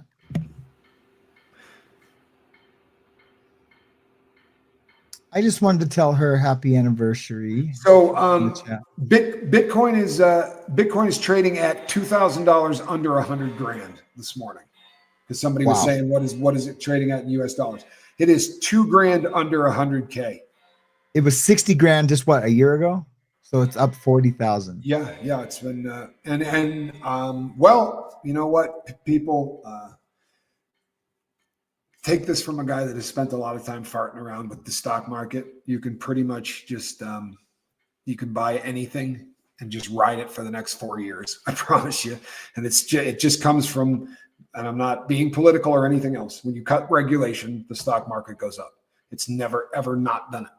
It's just one of those things. So ride it while you can, because eventually we'll get somebody in office that thinks regulation is a better way to go. And when that happens, everybody pulls back their investment, stock market tanks. But the fun thing is, I have figured this out a lot younger than some people have. But honestly, I remember coming to this realization a while ago. Same with watches. When the watch business went to shit, I just stopped selling. For real, I shut down my watch business. I'm not going to sell watch. I'm not going to ride the lows. I'll just hold on to it. I know it's going back up. I know what does it. I know when it's going to go back up. And I called it. It's and it's on its way right now, man. Rolexes are up 11% in the last 3 weeks. Go figure. Go figure. Oh, wow. Happy anniversary, by the way. It's pretty cool that you picked that day. It's pretty solid. Thanks, man. I appreciate it. Yeah, my fiance and I we're pretty stuck on New Year's. I'm not going to lie to you. It's kind of our holiday. We had a real moment together. We were best friends. We really were. I mean, I think we probably loved each other, and we just weren't. We certainly weren't ready to say it out loud. But that's the same with Marianne and I. We were best friends, and I proposed at Christmas. And then Valentine's Day came around. We were like, what are we doing for Valentine's Day? And we're like, let's go get our certificate. We didn't even have a pastor or anything ready to do it. And I called our pastor. I said, hey, are you available today? He's like, today? And I was like, yeah. He's like, well, yeah, let me call you back, I think. And he texted me back. He's like, yeah, I got between 1 and 3. And I said, well, we'll see you at 1. And he married us in his office. I love that. Yeah, I love that. We'll have a wedding someday, and we're just waiting for finances and things like that. Well, that's where I'm at with the Quibster too. We're just getting to the point where we got to figure out when we're going to pull the trigger. But what it requires is me. It's just shutting down one part of my life to move to another, and it's a bit of a process. And I also. It's exactly where I'm at. Yeah, not for nothing, but I don't know that people. I love it when folks call us grifters, and I'm not even being funny, because after turning your life around, I'd like to think there's a little griff. I'd like to think there's a little effing griff left in me. You know what I mean? But unlike my normal grifting, we were the Blues Brothers. $5,000, I'll have it for you by Monday. No big freaking deal, right? Well, I'll just go pull a lick. Like there was 100 ways to go get money really fast. What we do is really different, and it's I've never been more excited, and you nailed it. I'm excited because we have a group of people that are so much fun to be around, for real.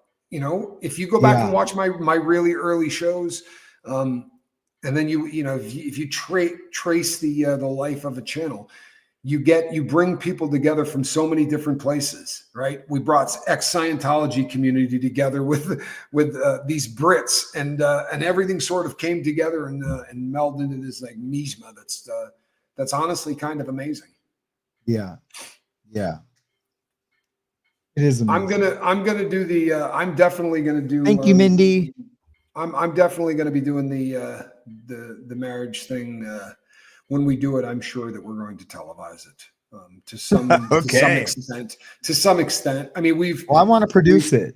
Yeah, we've basically at this point it would be really it would be effed up not to. I know it sounds effed up to say that you're going to marry someone on YouTube, but because of how close the entire audience is with Right. us, Exactly. That's the reason. It's not you're wanting to be on YouTube in your wedding.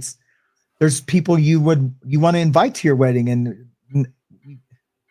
it's unrealistic to say that everyone could afford to fly to Bug Tussle or wherever, Vegas, wherever, right? You know, for a wedding, even though everyone wants to be there. So I totally get it. I don't think it's anything other than wanting everyone to share that moment with you. Yeah, absolutely. It's definitely, and you know something, I'm very happy with the morning show, and I'm also super happy with how we've rolled it out. You know, we shot from the hip and let it fly. You can spend a lot of time. You could spend a lot of time farting around and trying to get things right. I've always been and if you're listening to the sound of our voice and you're considering starting a YouTube channel, hit that little red button. Right. Figure out the rest of it while you're filming. But if you have the right attitude, I think that right now the world is in such dire need for people that don't hate. Such an effed up thing to say out loud, isn't it? But when you have somebody, hold on one second. Question, not trying to bring anybody down, Tommy, making sure I have connection, but how do you keep moving forward when you're having so many passing away in hospice? I feel like I'm in red light. Yeah, so I went through a phase a couple of years ago where I think we lost like 6 people in a couple of months. You know, now through family or whatever, I mean, you all and your families or whatever, we lose one a week. It's you have to get to a point, and I think that you are in a unique position. And I'm not trying to preach to anybody, but as believers, right, you're in a unique position. This is a stopping, you know, on the way. We're going to look back at some point and go, God, help us. 100 years was, you know, it's a blink of an eye, right? So whether you believe in God or you don't believe in God, no one, I wholeheartedly believe that we are as a society evolving to the point where there are very few left that believe you shut your eyes and it's over. There's too much science these days, serious science, to back up that that's probably not what happens. Consciousness survives outside the body, and there's a lot of ways to prove that. Doesn't prove that you're going to a heaven or a hell or any such shit. But there are so many books out there that talk about tons of empirical kind of evidence that something happens to us after we go. And I take solace in that, Mary. And I take solace in the fact that very often God or the universe or whatever people believe, I believe in God, puts us in places so that we can affect those people at that part of their life. And you are really a loving and a beautiful person. And I can't think of anyone anywhere that would be in better hands. I realize that that's super hard on you, but I would lean really hard on my connection with God first. And then just make sure that you're not withdrawing. The more that we hurt, the more we have to reach out. The more that we feel like we're moving in the wrong direction. You have to let more people know that. I think what you're doing here right now is key. Suffering in silence will destroy anything you're working for in life. I promise. I effing promise. If you're sitting there and you're working through shit and you're not talking to people about it, it's like stuffing shit in a closet in your brain with your foot. The door is going to fly off the hinges. All of the stuff's going to come flying out into your dome, and it is going to be a very, very difficult thing. I am no guru, I promise you, but I have learned that if I hold things in, I'm in trouble. If I'm able to communicate, I'm able to let things out, then I'm always in a better chance to screw up less. if that makes sense. Because I'm certainly not, I'm not hitting it out of the park, people. I promise you I'm not. But I'm trying every day to hit it out of the park. And if you're not journaling, you're screwed. Seriously, it goes for everybody. Read any biography of anyone successful and find me somebody that doesn't journal. Every single billionaire puts a pen to a paper every single day of their life. Successful people journal. Successful people write down their goals, because a goal is an effing pipe dream if it's in your dome. It's a pipe dream. You sit and you dream about it. You don't do anything else, right? It is a dream. Dreams become goals when they go from your head to paper. And a funny thing happens scientifically when that happens. You have to engage so much shit to actually get that thought onto a piece of paper. You're now using several parts of the brain at the same time. So you're emotional and you're higher. You're not just riding on emotion. It gets really easy to go, ooh, I want to do this. And ooh, we're going to be successful. That's a pipe dream. To sit down and say, this is what I'm willing to do to reach the goals that I'm willing to reach. And, you know, it's, I sound like Tony Robbins, but you do understand what I'm saying. You know, if, when I'm hurting, Mary, I journal more. And when I'm really hurting, I journal some more. If to me, the greatest therapist in the world is the one that I don't have to look at or hear. But you have to be willing to open up the vein, so to speak, and bleed onto the paper. And if you're really hurting, that's the best time to do it. I know that sucks, but it's the truth. I would double the amount of time I spend writing. When things are tough, it works. It helps. And how is it, not to be too cheery, but a happy Valentine's Day to each and every one of you. You really are. Did everyone like the song? Yeah, it was awesome. It's an appropriate holiday to tell you guys that, truthfully, we really do love you. We started out as about 70 people here, and then it went to 80, and then it went to 90, and now we're looking at the 135. We crossed into the 140 today. I said that because the day is coming where we're going to go 2,000, 2,500, and we'll laugh back to the 130 days. Yeah. But you never forget all of the people that hang out with you as you're building these things, for real. And so happy Valentine's to all of you, and a happy Valentine's to you, Quibsy, if you're still listening. I love you, and I'm glad that our lives are shared. I was without her. Go ahead. Oh, I'm sorry. I didn't mean to interrupt. Oh, I was just looking for some pictures to share, because we were talking about grief, and I was looking for some pictures of me. Like even my daughter, like the other day, she's like, "Dad, you look sad," and I'm like, "Well, honey, and I'm just trying to tell her, like, before my first wife was killed, I my affect used to be super bright, and but I grieved for so long that my face just kind of took on like just a sad, like my eyes look sad always, and but I'm not anymore.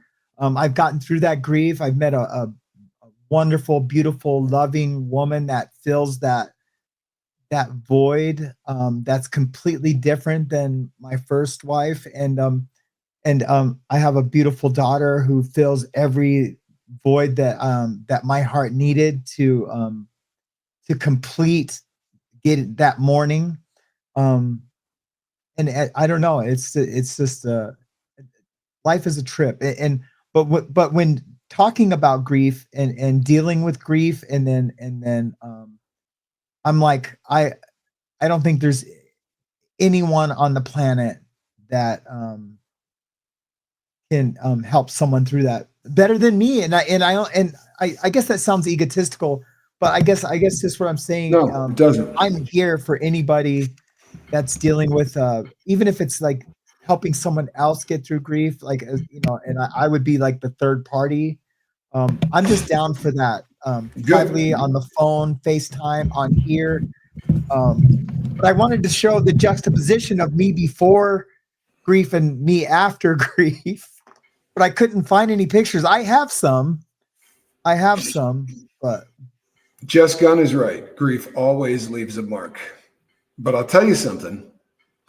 The number of you that have reached out to me and said, you don't look like the same human being that you did 2 years ago, right? I get these emails constantly. where people say, you know, and the difference is that I didn't smile 2 years ago, right? I was still on a pretty good hangover from all of the life that I had lived, and it was pre-quibs. You know, love will do an awful lot for you. It really will. It's a pretty incredible emotion. We don't spend enough time moving toward it. Yeah, but we should. Is that you at the office? Oh, yeah. This is me at the office. The day after, so I'm tattooing a memorial tattoo on this kid. And the day his brother was killed on the res on a Native American reservation. The day after, this young man got unalived on his res. And this picture means a lot to me because him and I talked about grieving his brother. And he just like we actually gave each other a hug after the tattoo. And was it gang stuff? Yeah, gang stuff. Yep. So that's just a really important picture to me, because you just never know what life is going to bring it. That was me in treatment down in Venice, Venice Beach. That's all pro. Now this right here, this is from 1998. This picture. I had. Damn, you looked old in 98. SamYarber.com. I actually have white hair in that picture. I am going to wish you all a happy Valentine's Day. Are you out of here? I have a delivery truck that just pulled up at my house, so I have to go and let this guy into my garage. All right, love you. He's delivering pool supplies. Love you guys. Thank you so much. Between now and the next time I see you, you know what to do. Casper, take us on out of here. Thank you. I was going to stay on for a little bit. You can stay as long as you want. I mean, just take me out. Yeah, I'm going to stay on just for a little bit longer. Yeah, you can stay on till tomorrow if it makes you happy. All right. Love you. Knock yourself out. Love you, brother. All right. Yeah, so I really love this picture. Behind me is a painting that was commissioned by a famous person. And I know I have a couple more pictures. That was the first tattoo shop I opened when they made me live in Montana. I called it 406 Inc. And these two were my apprentices. He was actually my partner. We went to the same church. But I really love that picture. That was me tattooing in the new shop when I opened it.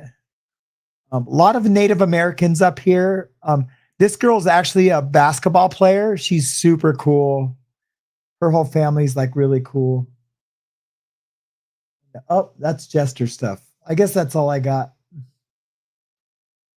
But hey guys, I guess we're out of here. I love you guys. Thanks for coming out on Valentine's Day. I hope you guys loved the Valentine's Day song. That's actually I had that song made from a website that Blessed to Crochet turned me on to. I'm working on some cool videos of a song that she sent me.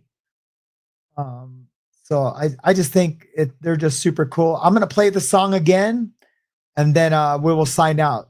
Okay, so I love you guys and have an awesome day. Every dawn we take to the air. With your support, we're walking on air. Coffee cups and crazy tales, you make us sail without fails. Happy Valentine's to all you find viewers that keep us on cloud nine. Your love and smiles make our day. Morning Mayhem, here to stay. From first light till the closing night, your cheers keep us feeling right. Tommy and Casper send hearts your way. Thank you for each and every day. Happy Valentine's to all you find viewers that keep us on cloud nine. Your love and smiles make our day.